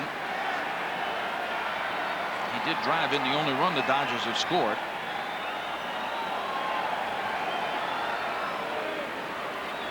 That hit gave him a 6-game hitting streak. Little 60-foot number to third base. Howard Johnson charged it, tried to give it a good shot, but the ball got away. Breaking ball, ball 1. Infield back everywhere but at third base, so they're going to concede the run to get the out.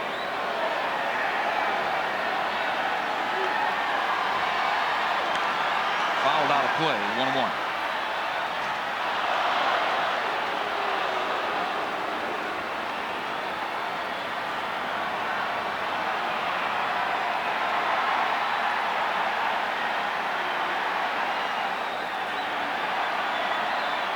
Dodgers only 3 hits in this game so far. Off-speed pitch out of the strike zone. 2 balls and a strike. The Mets a couple of errors in this game.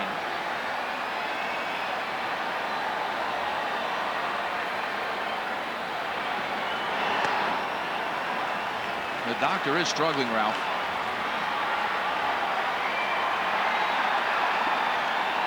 Well, if he can get through this inning, they can take him out with a victory on his side if the Mets can hold the lead.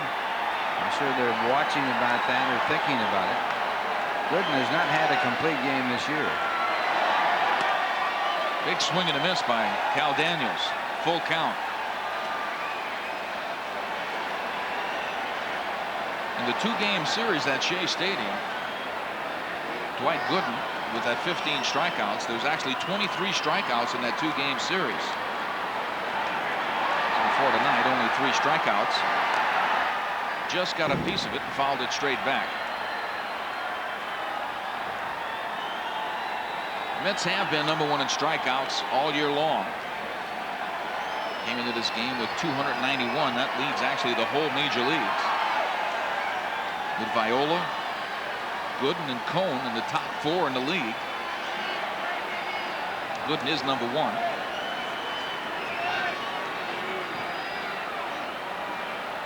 Ramon Martinez of the Dodgers is number 2.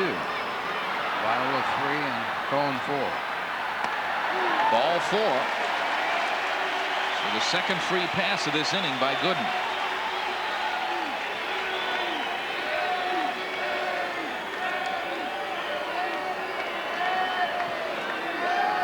Running out to talk to Doc. No one throwing in the Mets bullpen. Nope. Eddie. Cleanup hitter Eddie Murray. First base.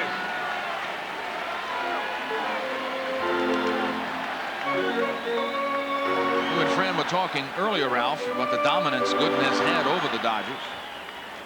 10-1 lifetime record. Last time the Dodgers beat Gooden was May 25th, 1985. It was a 6-2 victory at Shea Stadium. And you see that quiet bullpen.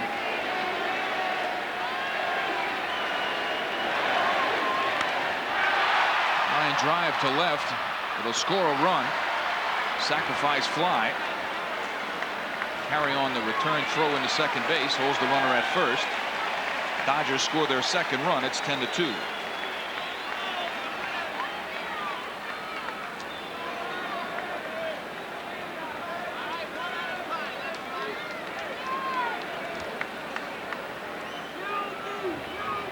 Eddie Murray as a whole since that trade, Ralph, I think the Dodgers were hoping a little more out of him. He did get 80 some odd RBIs last year, but speaking to some of their people, the terminology was they were a quiet group of RBIs. Had a 247 last year with 20 home runs, 88 runs batted in. UB Brooks with 2 outs and a man on first takes strike 1.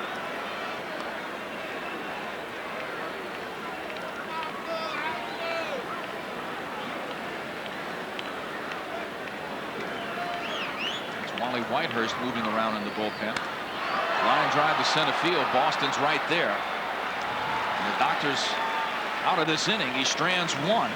The Dodgers score 1. And after 5 full innings, it's the Mets 10 and the Dodgers 2.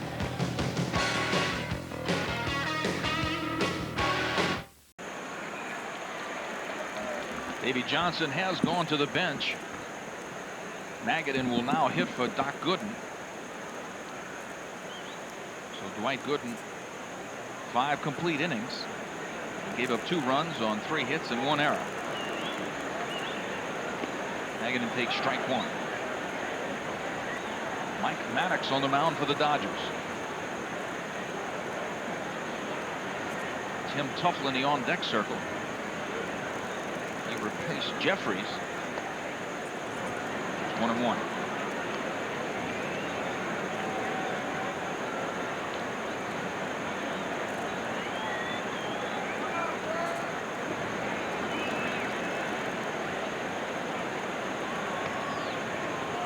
Balls, 1 strike.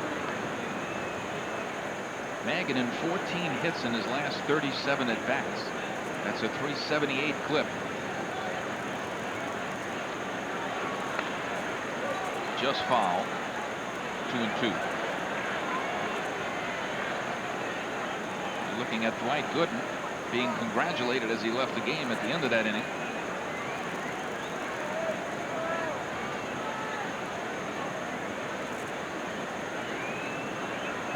Wise move on Davey Johnson's part. Grounded to third. Lenny Harris, first base. 1 out. If the Mets go on to win this game and they're leading by a 10-2 margin, Gooden will even his record at 500. Second baseman, Tim Tuffle.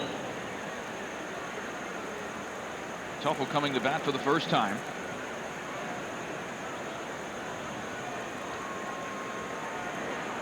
Jeffries had 2 hits and 3 at bats, scored a couple of runs. I'm sure Davey Johnson is hoping that injury to him is not anything serious. Ball 1.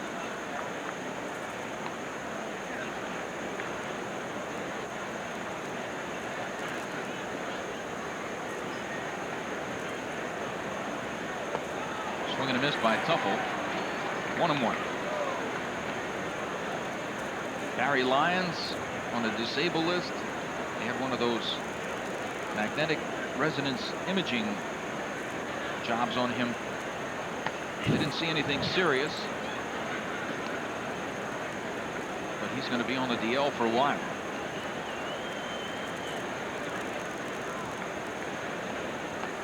Way out of the strike zone. The 3-1 count now on Tuffle. Jeff Musselman will be coming in. Plenty time to warm up. Buddy Harrelson getting a lot of work at third base today. Chance to shake a few hands. That's 3 home runs in this game. Ground ball to short. Fredo Griffith, long throw, it's up. Murray does tag the bag, and that's 2 down. Throw drifted up the line a little bit. Eddie Murray pretty smooth at first base. Shortstop, Kevin Elster struck out in the first, had an RBI single in the third, got on an error in the fourth.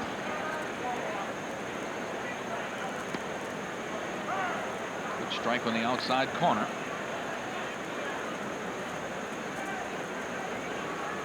It's been a slow-paced game.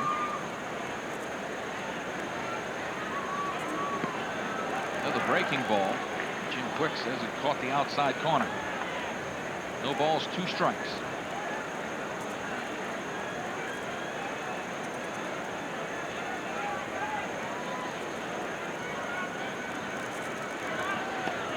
Way outside that time.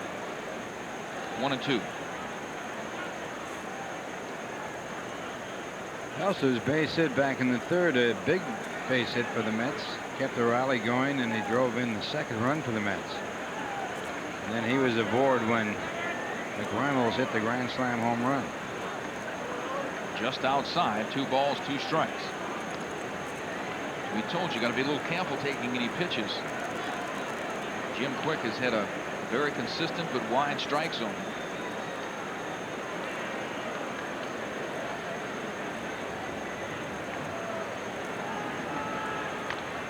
Ground ball foul. Count remains 2-2.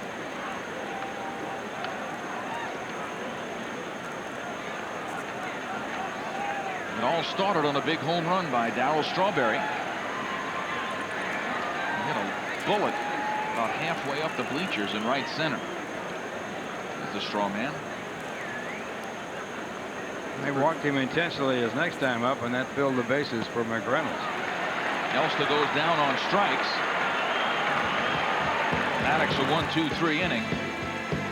After 5.5, it's still 10-2.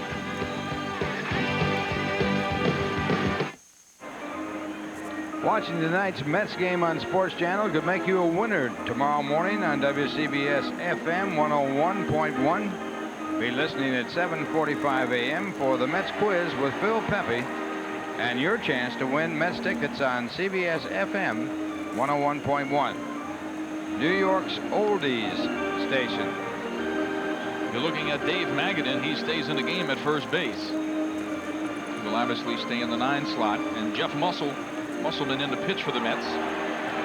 He will hit in Marshall's spot. Musselman comes into the ball game making his 14th appearance. He is 0-0 with no saves, an earned run average of 3.68. He's worked 14 2/3 innings, given up 15 hits. And he has walked 8 while striking out 17. Jeff Musselman in relief of Doc Gooden, who's trying to pick up his 3rd win against 3 losses. Tommy Lasorda having a conversation with one of the bat boys, remaining in the game. trying to ask him where he can find some runs. He needs a bundle to catch up with the Mets tonight. He's a happy Met fan behind the dugout. Lenny Harris, third base. Bottom of the 6th inning, 10-2 Mets. Lenny Harris against Musselman. Drag bunt. This is a good one. They'll never get him. Safe. Nice try by Tuffle. Just a tremendous bunt.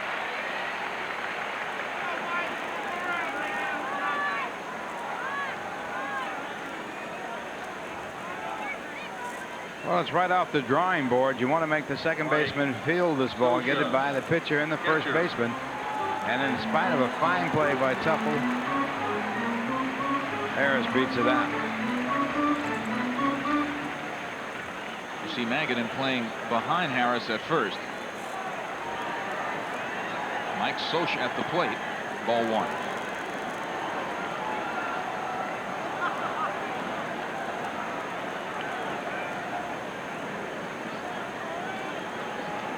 Dwight Gooden, the pitcher of record now.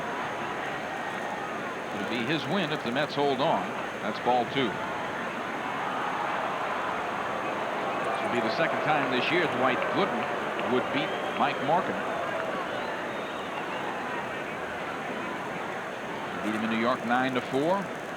Has the lead 10-2 in the sixth.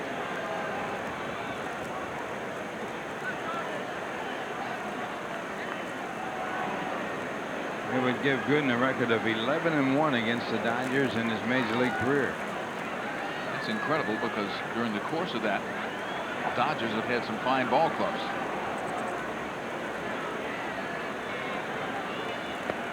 There's a strike. Socha taking all the way on that 2-0 count. Trying to work his way on. Dodgers need base runners and a lot of runs.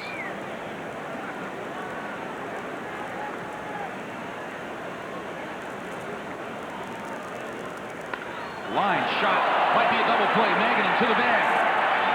A bullet by Socha, second bullet of the day. That's been an out for him. That one turns into a double play.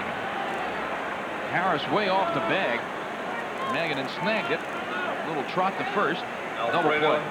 Griffin, shortstop. This ball is ripped hard. He had lined out the short his first time up, and Magadan makes the play, catches the ball in the air, and then gets the force play against Harris, who was doubled up. That's what you call a quick double play. Alfredo Griffin at the plate. Ball outside.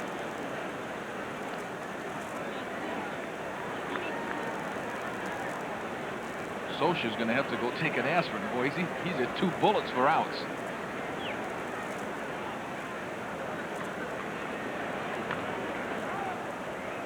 Fouled out of play, 1-1. That's a big headache there, huh? Jeez. He'd be talking to himself. He's mumbling over there. Yeah. What do you have to do to get a base hit? Let's start going over saying a couple of words. Hang in there. Stay with them. Stay with them, folks, right? All those great ones. Hang in there. You'll get them next time. I'm going to scream. I don't want to hang in there anymore. Whoa. Uh-oh.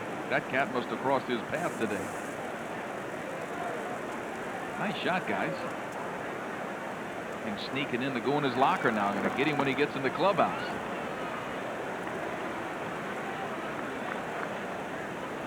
Two balls and a strike on Alfredo Griffin. 2 down, bottom of the 6th. Shades of 1969 when the Black Cat came out. Looked at Leo DeRocher and the Chicago Cub bench, and then ran under the stands, and that was the curse. That was it, huh? That was it. 2 balls, 2 strikes. You show that fastball. Outside corner. Going for it again. Gets him. Well, he strikes out Alfredo Griffin. Got a good double play. Dodgers are gone after 6 full innings. It's still 10-2.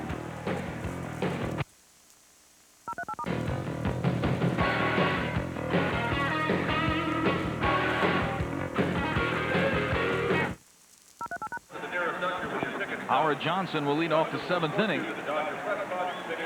You ready, Francis? I'm ready, Russ. It's all yours, pal. Good ball game. If you're a Met fan, if you're a Dodger fan, you're already back to the beach. 10-2, the Mets on top of the Dodgers. And there are a lot of them heading out. Yeah. This is almost tradition here in this ballpark in the 7th inning. People start heading for the parking lot. That's even in a close game, much less a game like this. That's right. In New York, baseball is a religion. Howard Johnson checks his swing. Foul ball. Howard Johnson. 0-1. See him filing out.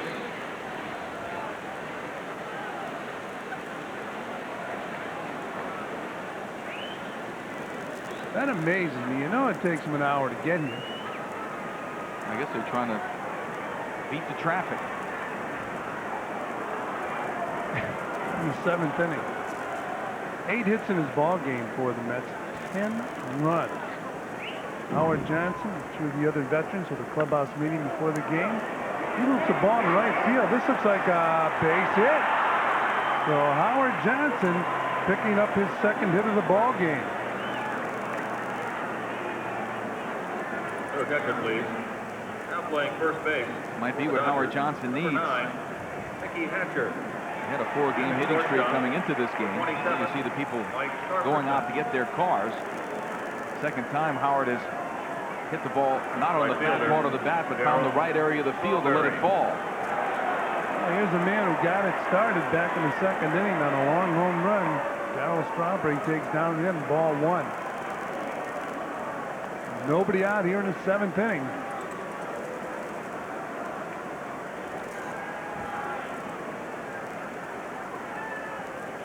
And the 1-0 pitch. Outside, outside corner.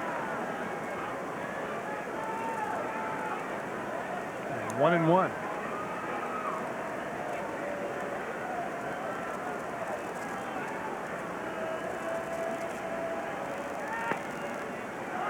Strike 2. 1-2. What Darryl Strawberry needs is another home run. Get it rolling. Keep it going.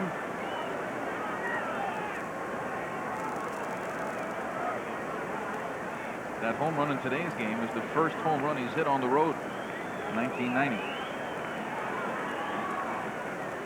And the 1-2 pitch.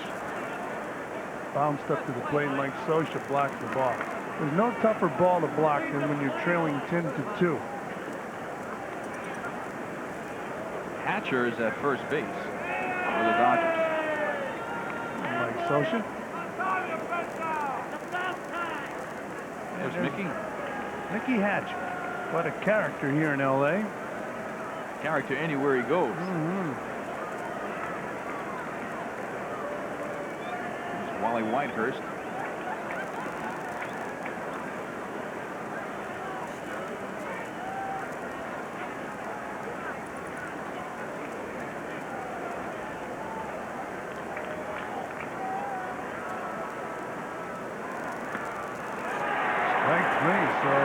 Strawberry taking 3 strikes. That's always a nice feeling. Strikeout number 3 for Maddox. This is a fastball that's going to tail back, catch that inside corner. In fact, that got a little more than the inside corner. Darryl knew it. Good pitch. He's done a fine job since coming in. His team way behind. I mean, Lasorda says it's all yours, pal. We're not going to wear out the bullpen. That's right. Occasionally you become a sacrifice in a ball club in a game like this. Other times you impress the manager. Mark Carey on the batter takes outside 1-0. Well, he's had 2 at-bats in this inning, and he's scheduled to be the leadoff hitter in the bottom of the 7th inning. Unless they're throwing in the clubhouse, nobody's up in the bullpen. Inside, 2-0.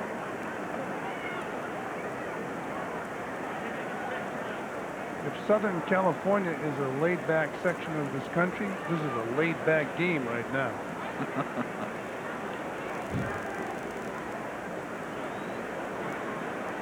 2-0 pitch. Right up the middle. Base hit. Howard Johnson hustles down to second base. Mark Carey in on first. And the Mets have 2 runners aboard here in the 7th inning and 1 man down.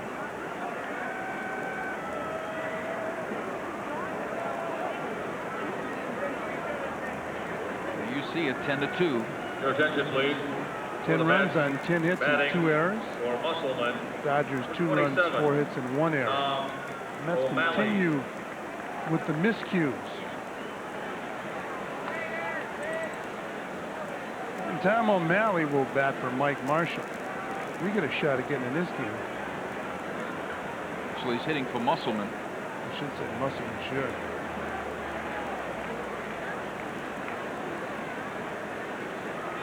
One man down. Runners on first and second, and O'Malley. It's a shot down the right field line. Extra bases. 1 run is in. They're waving carry-on. 2 runs will score. And Tom O'Malley, a 2-run double. 12-2, New York.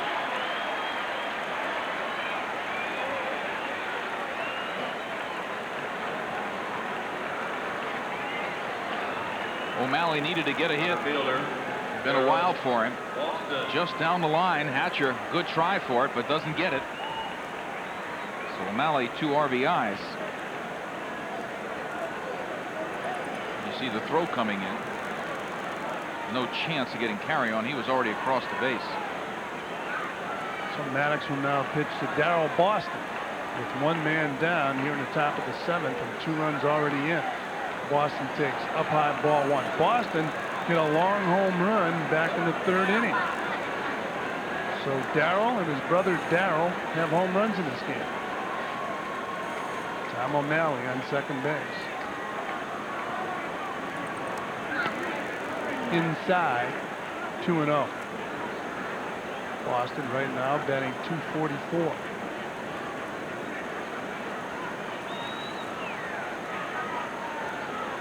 Tomorrow afternoon, these same 2 teams go at it. You can catch all the action right here on SportsChannel.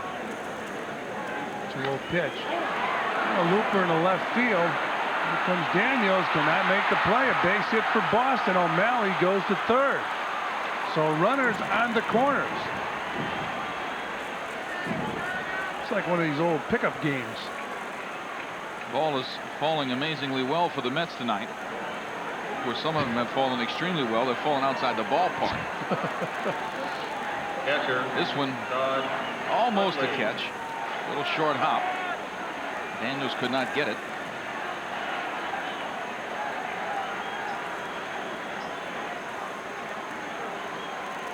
So 1 man down, runners on the corners. Mets have a rally going here. 7th inning. And the batter, Todd Hundley. He's 0 for 2. Down and in.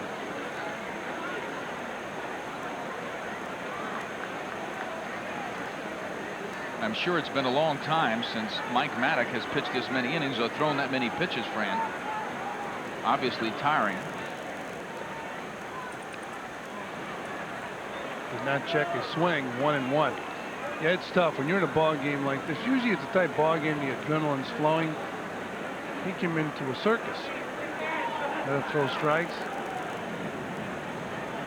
It's his game.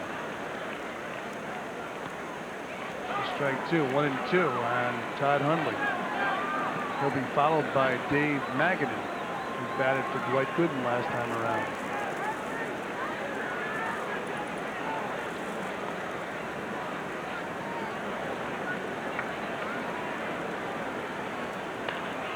Ground ball is short.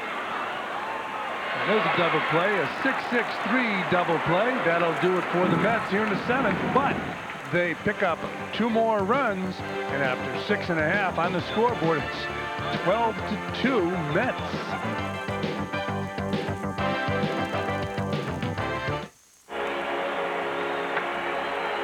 Let's check the Wiz scoreboard in the National League. In the final, Atlanta defeated St. Louis 6-5. Cincinnati over Chicago 4-3. Houston 3-2 over Pittsburgh. That's the final. It was an 11-inning extra inning ball game. 5-2 Philly over San Francisco. That's in the 8th. In the American League, Oakland defeated Toronto 4-1. Chicago over the Yankees 6-5. Minnesota over Baltimore 7-3. Boston defeated Texas 4-2. California over Cleveland 5-3. Detroit 11, Kansas City 6, and Seattle 9, Milwaukee 4. Detroit's played well recently. Yes, they have. Of course, Cecil Fielder is doing a nice job for the Tigers. As you look at Tom O'Malley, he stays in the ball game.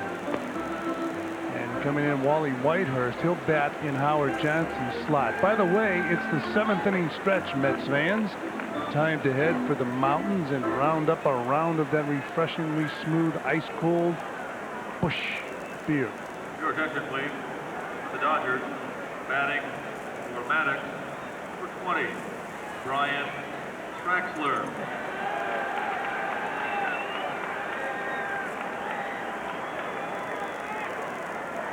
Thraxler will be pinch hitting. He's 1 for 7 as a pinch hitter, hitting 111 on the season.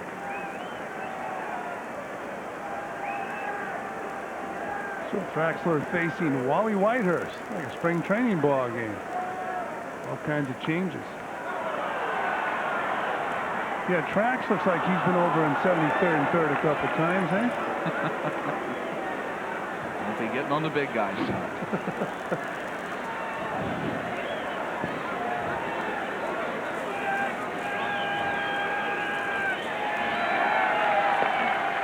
There's a strike. He has 1 hit and 9 bats.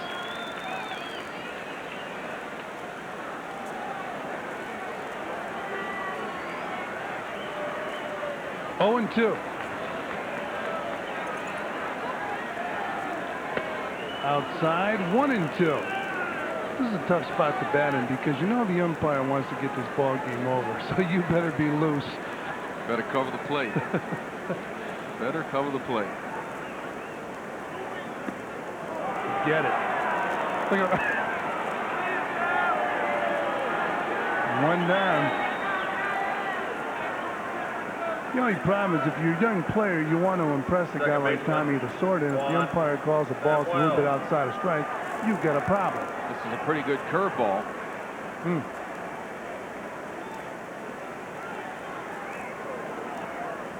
He's not very happy.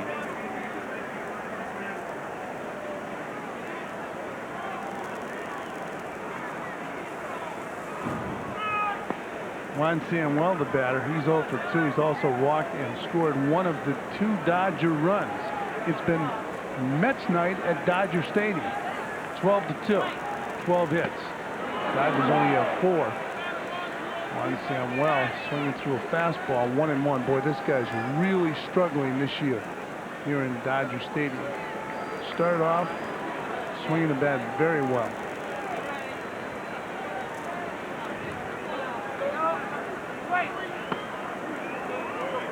Inside, 2-1. Wally Whitehurst is a nice story as you look at some of the fans here at Dodger Stadium. A lot of people never felt he'd stay with the ball club once they cut the roster down. He earned it. Inside, 3-1. You okay, Russ? You look a little laid back tonight. You all right? I'm in here, pal. The hour's getting I'm with in? you. We are right. Win a tie. There's some controversy. Pulled foul, 3-2. Look, you're the weather vane, pal, not me. I told you, when you take the broadcasting course, they tell you, when the wind shifts, so do you. I know how you like to take a nap occasionally, and I know I got a problem tonight. This is a laid-back night. I won't know what decision to make. 3-2 pitch, right back up the middle, base hit.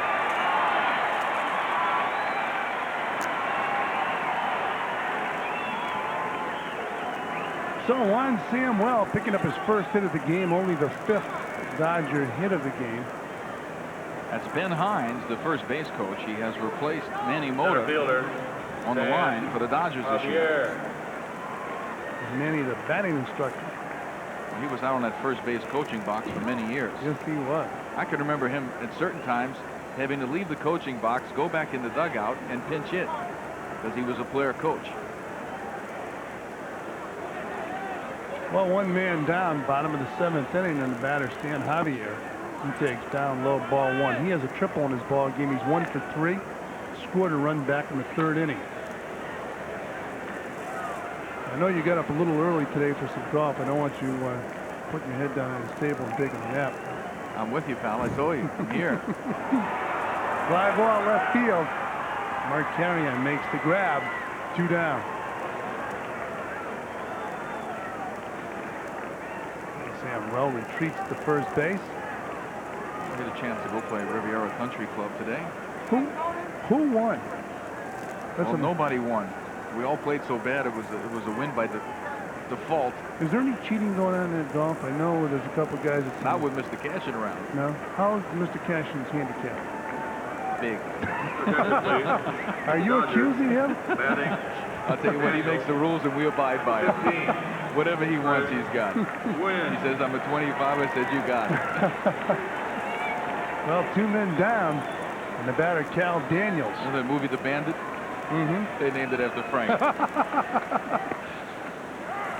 There's a strike. 0-1. This is not Tony Gwynn either.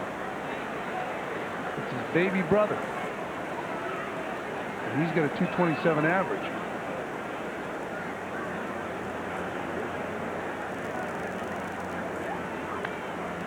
Fouls the ball back. No balls and 2 strikes.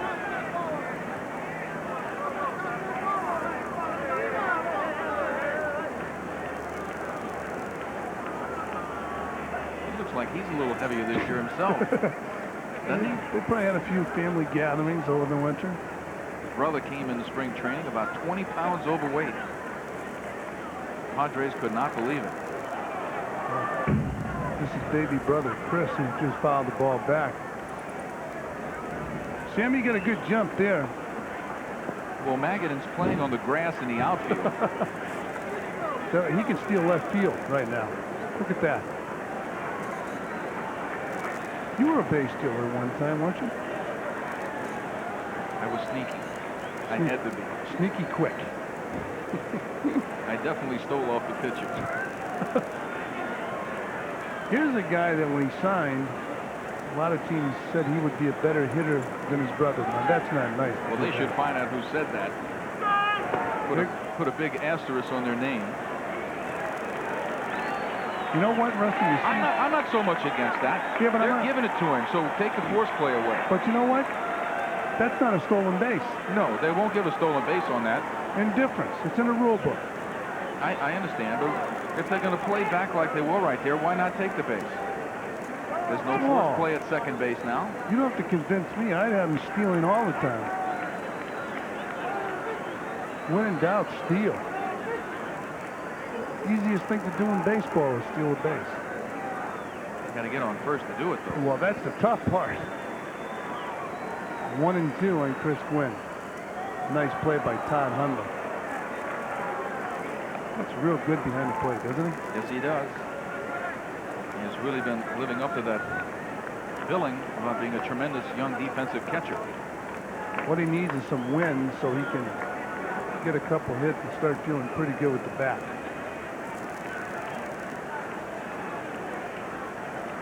Chris looked like putting a couple pounds, doesn't he? Slap foul. Nice play by one of the fans. Although he came up empty. That young man right there is in the wrong ballpark. It's the Mets-Dodger game, and he has a Yankee lid on. Is George planting him? It's a little big, that hat, too, isn't it? It is. 2-2 on Chris Gwynn.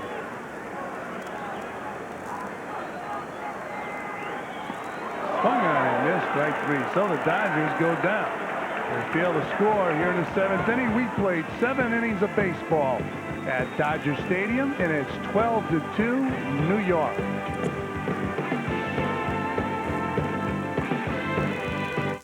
Exciting Mets baseball action this week. Tomorrow, Davey Johnson's crew collides with the Dodgers. Thursday and Friday, they square off with the sizzling bats of the Padres. The Mets battle the Dodgers tomorrow at 4. The Padres Thursday and Friday at 7:30, live on Sports Channel.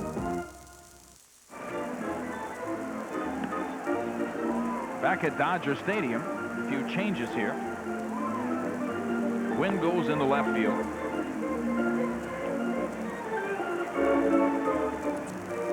Gonzalez is in right. For 22, Don Ossie. And now catching. The big boy at third, Traxler. Traxler made his way on out there. There's Hatcher. He's at third. Dempsey behind the plate.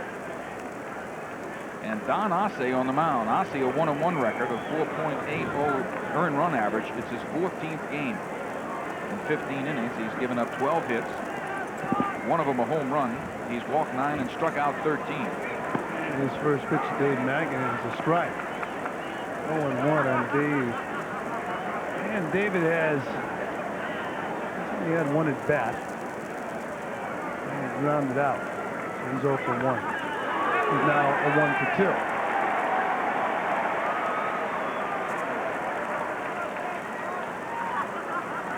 Quite a story behind the plate for the Dodgers. Nickens 4 decades of baseball. 4 decades in the major leagues. Came up in '69 with the Minnesota Twins. Took a lot of patience about a year ago, 2 years ago. He had to sit in Fred Claire's office trying to get a job with the Dodgers. He got an opportunity to make the club in spring training, and he did the job. Fine major league catcher. And Tim Tupple, the batter, he takes a strike. Tupple replaced Greg Jeffries, who pulled a groin muscle.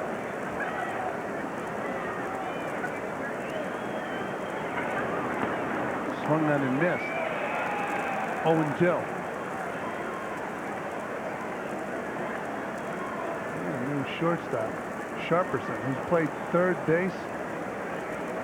And there's Lenny Harris moving to second base. So this is like a spring training ball game, Rusty. I hear you.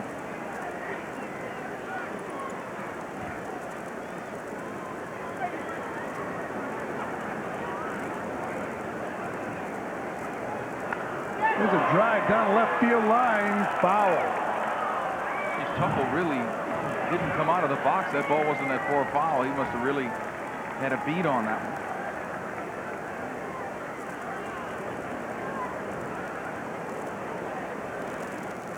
We're in the top of the 8th inning. It's quiet here at Dodger Stadium because the Mets are pounding the Dodgers. 12-2, 13 hits for the Mets, 5 for the Dodgers. Don Ace pitching for the Dodgers, and the curveball is a ball. Where was that one? Right now, what's going through Tim Tupple's mind is, if this thing's close, I'm swinging.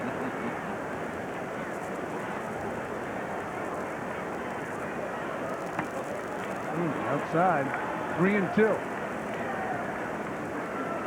Well, the Dodgers will fall one more game behind the Cincinnati Reds unless there's a miracle here tonight. Well, Cincinnati Reds are scalding hot. Popped up and out of play. So the count remains 3-2. Magadan moving on the pitch. Dodgers, if the score ends up as it is, will be 8.5 games behind Cincinnati.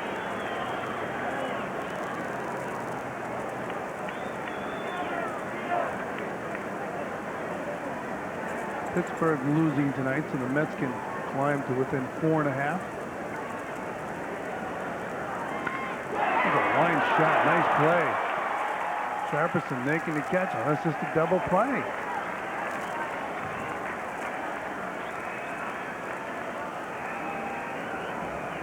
So Sharperson. That's the second double play he's made himself. Line drive. Catches it. Magadan has no chance. Kevin Elster. Actually, that's Sharperson. That's the second time the shortstop's had a chance to make a double play. That's unassisted. How many unassisted triple plays do you think have been made in history of baseball? 1. No, about 6. Is that right? Mm-hmm. 1 ball to Kevin Elster. In fact, I believe Brooks Robinson. No, that's the most triple plays. I think he even did the most triple plays. But unassisted triple plays. An unassisted triple play 6, huh? Yeah, you know, you can almost tell that last play how I think 3 of them took place. 2 and 1 now in Elster. I was in one. Oh, I was in a couple defensively. No, unassisted. No, just triple play. The unassisted. I was the tail end of one of them trying to score from second. I never forgot that one because they never let me. Fly ball, right field. This will do it for the Mets. Here in the top of the 8th. So they go quietly. Don Ace doing the job, but it's too little, too late. We played 7.5, and it's 12-2 Mets.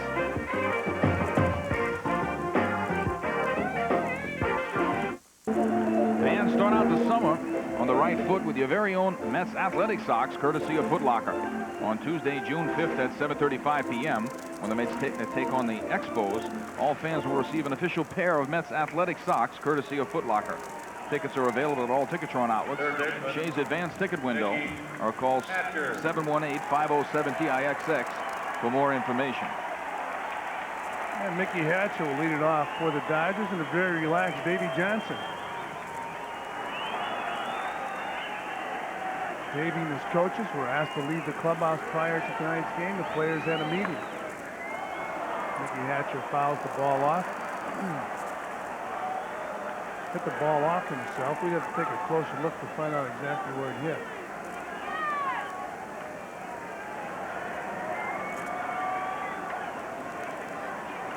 That is a loose human being right there. Whoop. 0-1.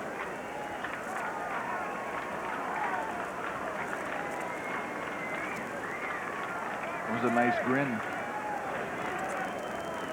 He's a character, isn't he? Here we go. Let's see what happened. Whoa. Ball. Well, that can ruin your day. Outside. Can definitely ruin your night. 2-1 on Mickey Hatcher.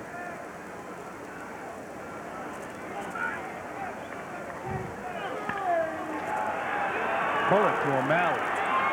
Scored 5-3. 1 down.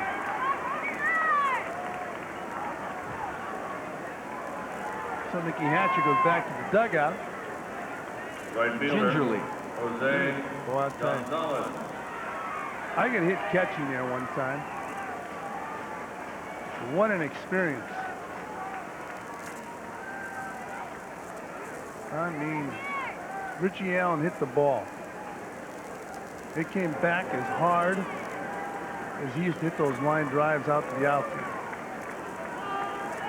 And when they asked me my name, I gave him somebody else's. Oh. Jose Gonzalez the batter.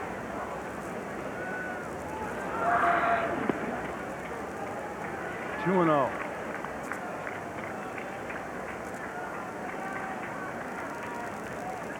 Two balls, no strikes on Jose. The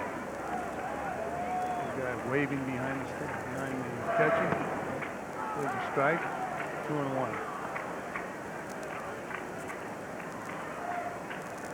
They time every pitch here at Dodger Stadium. I'll tell you one thing, they got a lot of records tonight. 2 balls. They'll be paging those babies for a long time tonight. There he is. He's fired up. He's got that Dodger hat on, but what he's really looking for is the time of the game tomorrow. It's 105 game tomorrow, right here. Catch it all on SportsChannel. That'll be 4:05 starting time in New York. That's coming out of the chute tonight. 2-2 pitch. Check swing. Time means 2 balls for 2 strikes. And after tomorrow afternoon's game, the Mets will go back to New York, where they'll take on the Padres Thursday, Friday, Saturday, and Sunday. And the place should be rocking.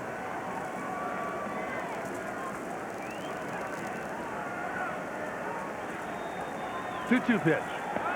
Good breaking ball, but it misses outside. 3-2.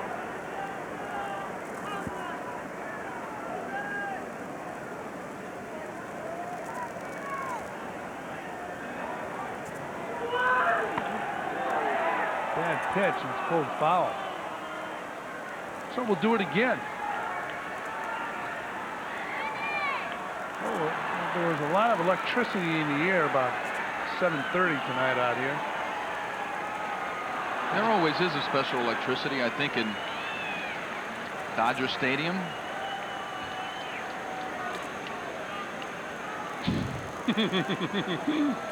Speaking of unhappy campers. Boy, full foul. The Dodgers have been playing very good baseball at home. They had a real bad road trip in the East. Of course, the Cincinnati Reds, I don't know how they're going to stop that machine. They're playing better baseball than the Big Red Machine played back in the 70s. And they've been doing it without Eric Davis. Popped up, out of play. Well, I'm sure there would be a few people who would come out of the woodwork that would contest that. They have played tremendous ball so far this season. Yeah. I'm talking about comparable to the Big Red Machine. We're only in, what's this date? May what? May 21st.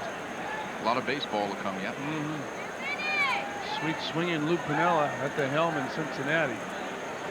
3-2 pitch. Full foul. Good at bat for Gonzalez. He's battling.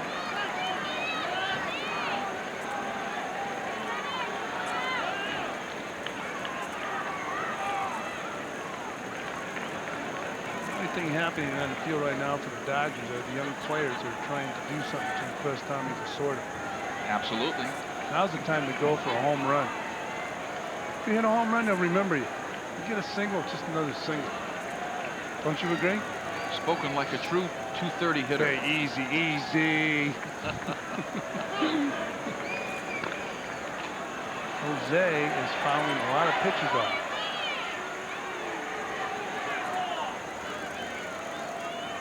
He'll be followed by Lenny Harris, which will keep it score at home.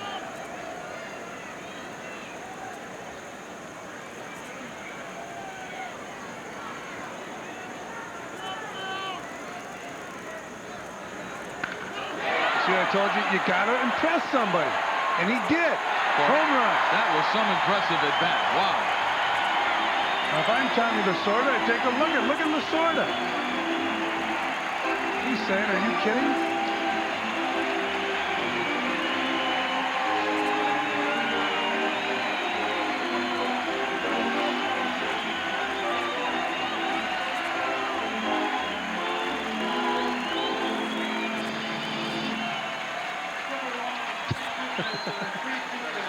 Not much animation in that dugout tonight. But you notice Hatcher was still there. There's a couple young ladies that are very excited about this game. There's a line drive base in the right field. So Lenny Harris picking up his second hit of the ball game. Here's a look at the home run. Fastball right there. Just a tremendous at bat for Gonzalez. Fouled off about 5 pitches. Here's a look at the swing from the side. Well, there's absolutely no doubt. Fisher Cadillac.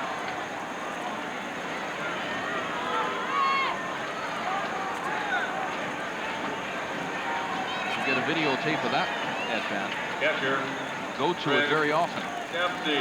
Remember what he did there. Well, now we got the dumpster, Rick Dempsey batting.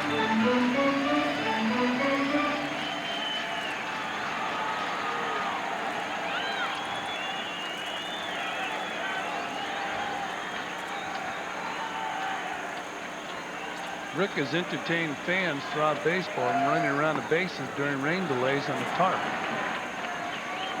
There it is. There's a young Dodger fan.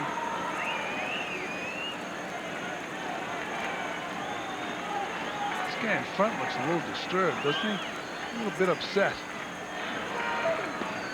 The 1-0 pitch down low. 2-0. Talking to some people out here before the ball game, comparing New York to Los Angeles, they felt that out here it's not as religious baseball as it is in New York. 2-0 pitch, foul tip, 2-1.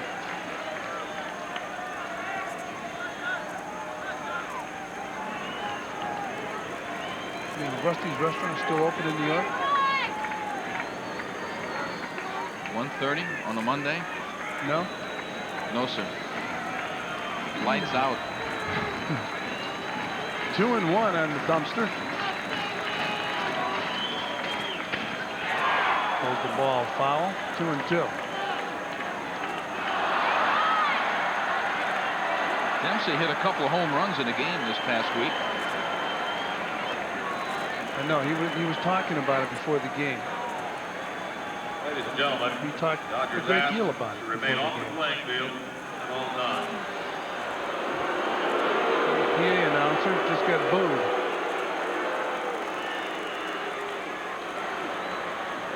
Two-two pitch to Rick Dempsey.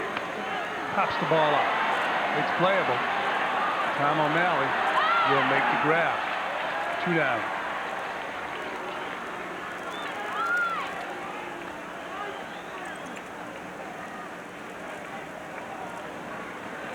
is a real character. Rick Dempsey is a character. They said he and Earl Weaver Mike Sharperson. in one of the wildest relationships. They would insult each other. Well, you don't think Earl would ever second guess anything he Oh, called, would no. you? Maybe the only guy that was able to keep Earl Weaver under control was Jim Palmer. I mean, he had a superstar on his team who used to second guess him all the time. So he spent a lot of his time telling Jim why he was making some of the moves. Sharperson, the batter. There's another indifference. They didn't give him a stolen base, did they? No, indifference. No stolen. You know what? If I had my career to do over again, I'd be indifferent to everybody running. I mean, then you would have nothing to justify. Why did that guy steal a base? There's a strike. 0-2. It's a great rule. Good thinking, Frank. Sure, it's a great rule. I mean, guys are throwing out like 15% of the would-be base stealers now. You could have never stood that. That thing used to bother me more than anything. When somebody would steal. Personal affront, eh? Oh, the 0-2 pitch. Ground ball to short. Elster from Agnew scored 6-3. And that'll do it for the Bums. Here in the bottom of the 8th, they pick up another run. And it's 12-3, New York.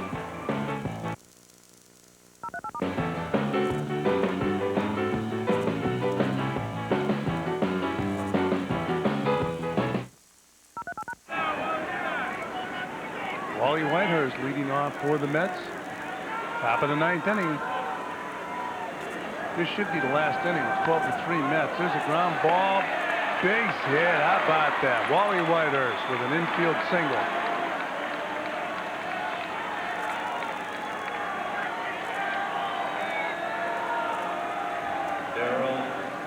Good interview. I enjoyed your interview. Mike coverage before the ball game, talking about hitting, and then Mike paid you a nice compliment. So we'd like to have you come down and speak to the hitters for about an hour.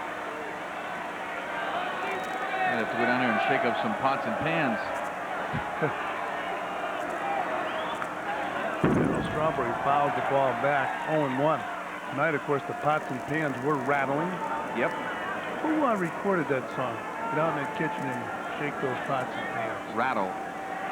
What was it? Get out of that kitchen and... Is it shake or rattle? Or is it roll? No, it's not. There's a chopper. They go to second for the fourth. They get it at first, so it's scored 3-6. 1 down. Was that Bill Haley in the comments?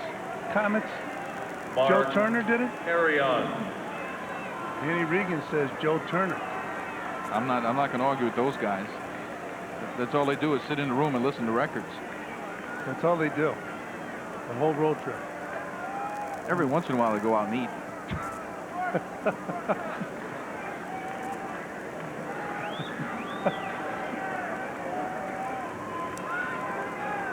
Mark Carey has the batter.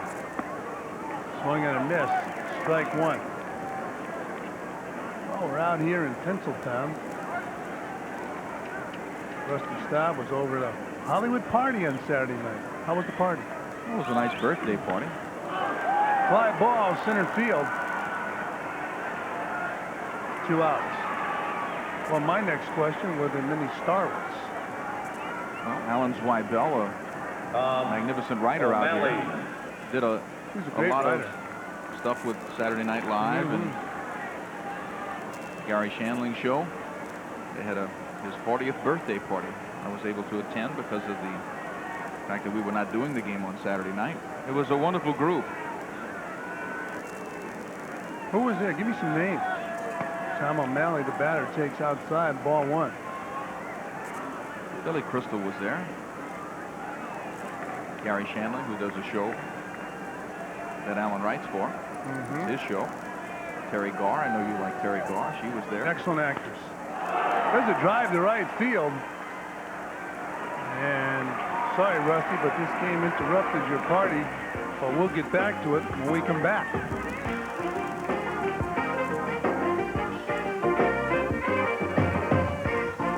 Tuesday, it's It's the pivotal fourth game in the war for the Stanley Cup.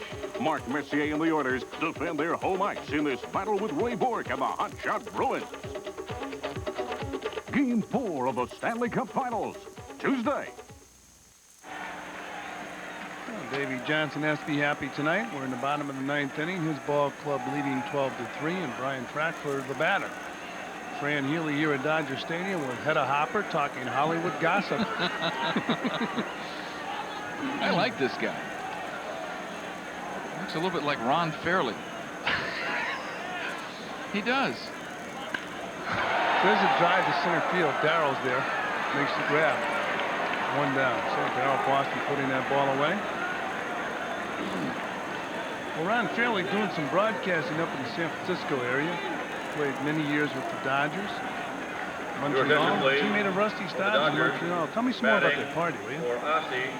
It was just a nice gathering. Was it? John Shelby. So there were starlets there? You just keep prying. Why didn't you come? You're invited. You know, I'll tell you, I would have enjoyed going up there. I was down in San Diego. We had dinner with Alan Zweibel last summer. A very nice guy, and as you mentioned, a brilliant writer. It's a fly ball down the left field line. Carry on in pursuit. Strike one.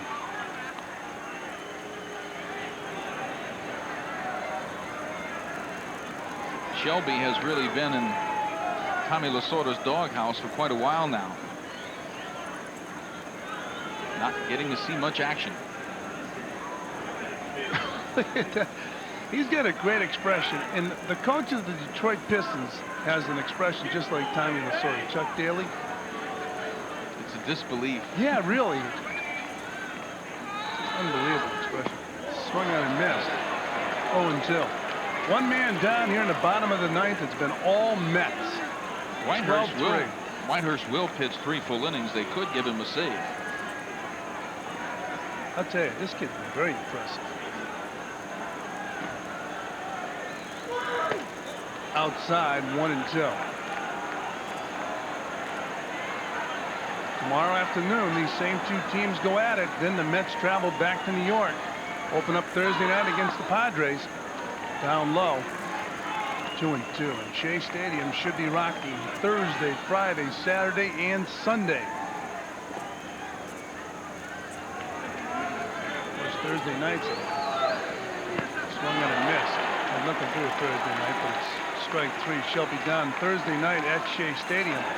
The Widows and Children's Picnic will take place Dan behind the left field fence at Shea Stadium. Give me some of the specifics, Rusty. Well, it's for the widows and children of all the policemen and firemen that die in the line of duty, Fran. It's the 6th annual. It's a wonderful event. It's almost totally sold out. People want to check on that, they can call either one of the restaurants. We're going to try to get a ticket to come to that. It'll be a fine event again. Wonderful job by Anheuser-Busch to underwrite that. It's quite an affair. Of course, this year you have some of the players go by. San Diego Padres and Mets, they'll go out and sign some autographs in the left center field bleacher area. So it should be another smashing success. I'm looking forward to it. It's Thursday night at Shea Stadium. 1-1 pitch. Strike, 1-2. 2 men down. We're in the bottom of the 9th inning. We'll be back at you tomorrow afternoon, 4 o'clock Eastern time. Right here on SportsChannel. Final game of the West Coast Swing. Swung on and missed, and that'll do it for the Dodgers. Mets victorious tonight. Davey Johnson has a reason to smile. The Mets picking up the first victory here in Dodger Stadium for 1990. They'll go at it tomorrow afternoon. And of course, the doctor towed the rubber.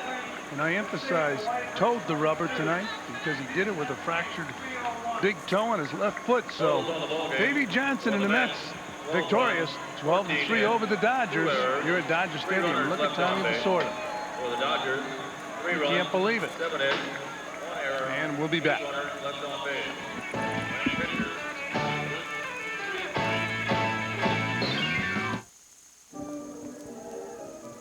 Well, back here at an empty Dodger Stadium, they started to leave the ballpark in the 7th inning. Final score 12-3, the Mets over the Dodgers. Important victory really for the Mets, even though it's May, but you got Doc Gooden, who amazed me tonight. I thought for sure the Mets would say, okay, let's put this kid in the bubble, not let him injure himself, pitch somebody else, but they didn't. They started Doc Gooden, he get the victory, and pitched well. Well, he insisted on doing it. He'll get a W in the win column and a G in the guts column. He went out just fully determined to try to get this game. He wanted to be a part, I think, of the Mets turning this thing around. They had a individual meeting, asked the coaches, the manager, everybody to leave. They had a players meeting for about 45 minutes to discuss where the Mets are heading this year. I don't know what they said, but it had unbelievable results tonight. Another positive sign, but he's still not out of his funk right now, is Darryl Strawberry. He hit a home run tonight, but it's still not Darryl Strawberry, and the Mets need Darryl Strawberry to produce for them to win. Well, I think they need a lot of people to do it. He did get him off the mark. He hit just a line drive shot halfway up in the right center field bleachers for the first run of the game. Ignited a little excitement for the Mets. They went on, had the big inning where they scored 8 runs. And in that particular inning, the 3rd inning, our Budweiser play of the game is the grand slam home run right here. Kevin McReynolds. They walked Strawberry intentionally to get to McReynolds. That loaded the bases. And you see the results. Our Budweiser play of the game. A grand slam home run by Kevin McReynolds. So Kevin McReynolds with the grand slam home run of the game, and we got home runs in this ball game from Darryl Strawberry and Darryl Boston. Darryl Boston, we were watching the batting practice about 3:30 this afternoon here at Dodger Stadium. Darryl Boston was one of the boys participating in batting practice, and it paid off. Yes, it did. I think they've had 3 or 4 extra batting practices during this particular trip, trying to get the Mets out of the hitting slump they've been in. But one of the things that was really good tonight, Fran, is the Texaco star of the game. And the Texaco star of the game is right there. Boy, he's been unbelievable for the New York Mets. Doc Gooden, as we mentioned earlier, he said, I'm going to take the ball and pitch. Nobody will talk me out of it. Because of that, he got the victory, and he's our Texaco star of the game. And we'll be back.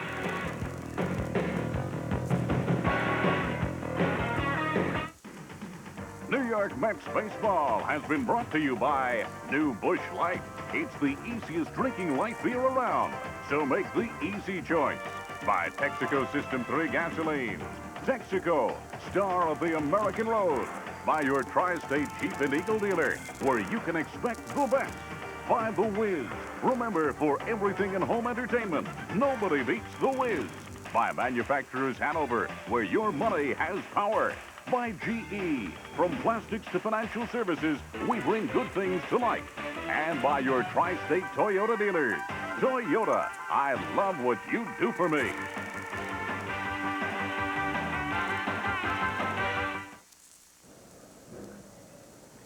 A big 12-3 victory for the Mets over the Dodgers tonight. But let's take a look at the AT&T Long Distance Awards. Viola with 62 2/3 points, ahead of Dwight Gooden's 56 2/3, followed by Fernandez, Cone, Darling, and Ojeda. The AT&T Long Distance Award. And once again, a final score here at Dodger Stadium, the Mets 12, the Dodgers 3. Remember, the Mets are back on SportsChannel tomorrow afternoon at 4 with the second game of this 2-game series with the LA Dodgers. And tomorrow night at 9, the Boston Bruins battle the Edmonton Oilers in the Game 4 of the Stanley Cup Finals. Coming up next is thoroughbred action from Belmont Park. This is Fran Healy for Rusty Staub and Ralph Conner saying so long until tomorrow.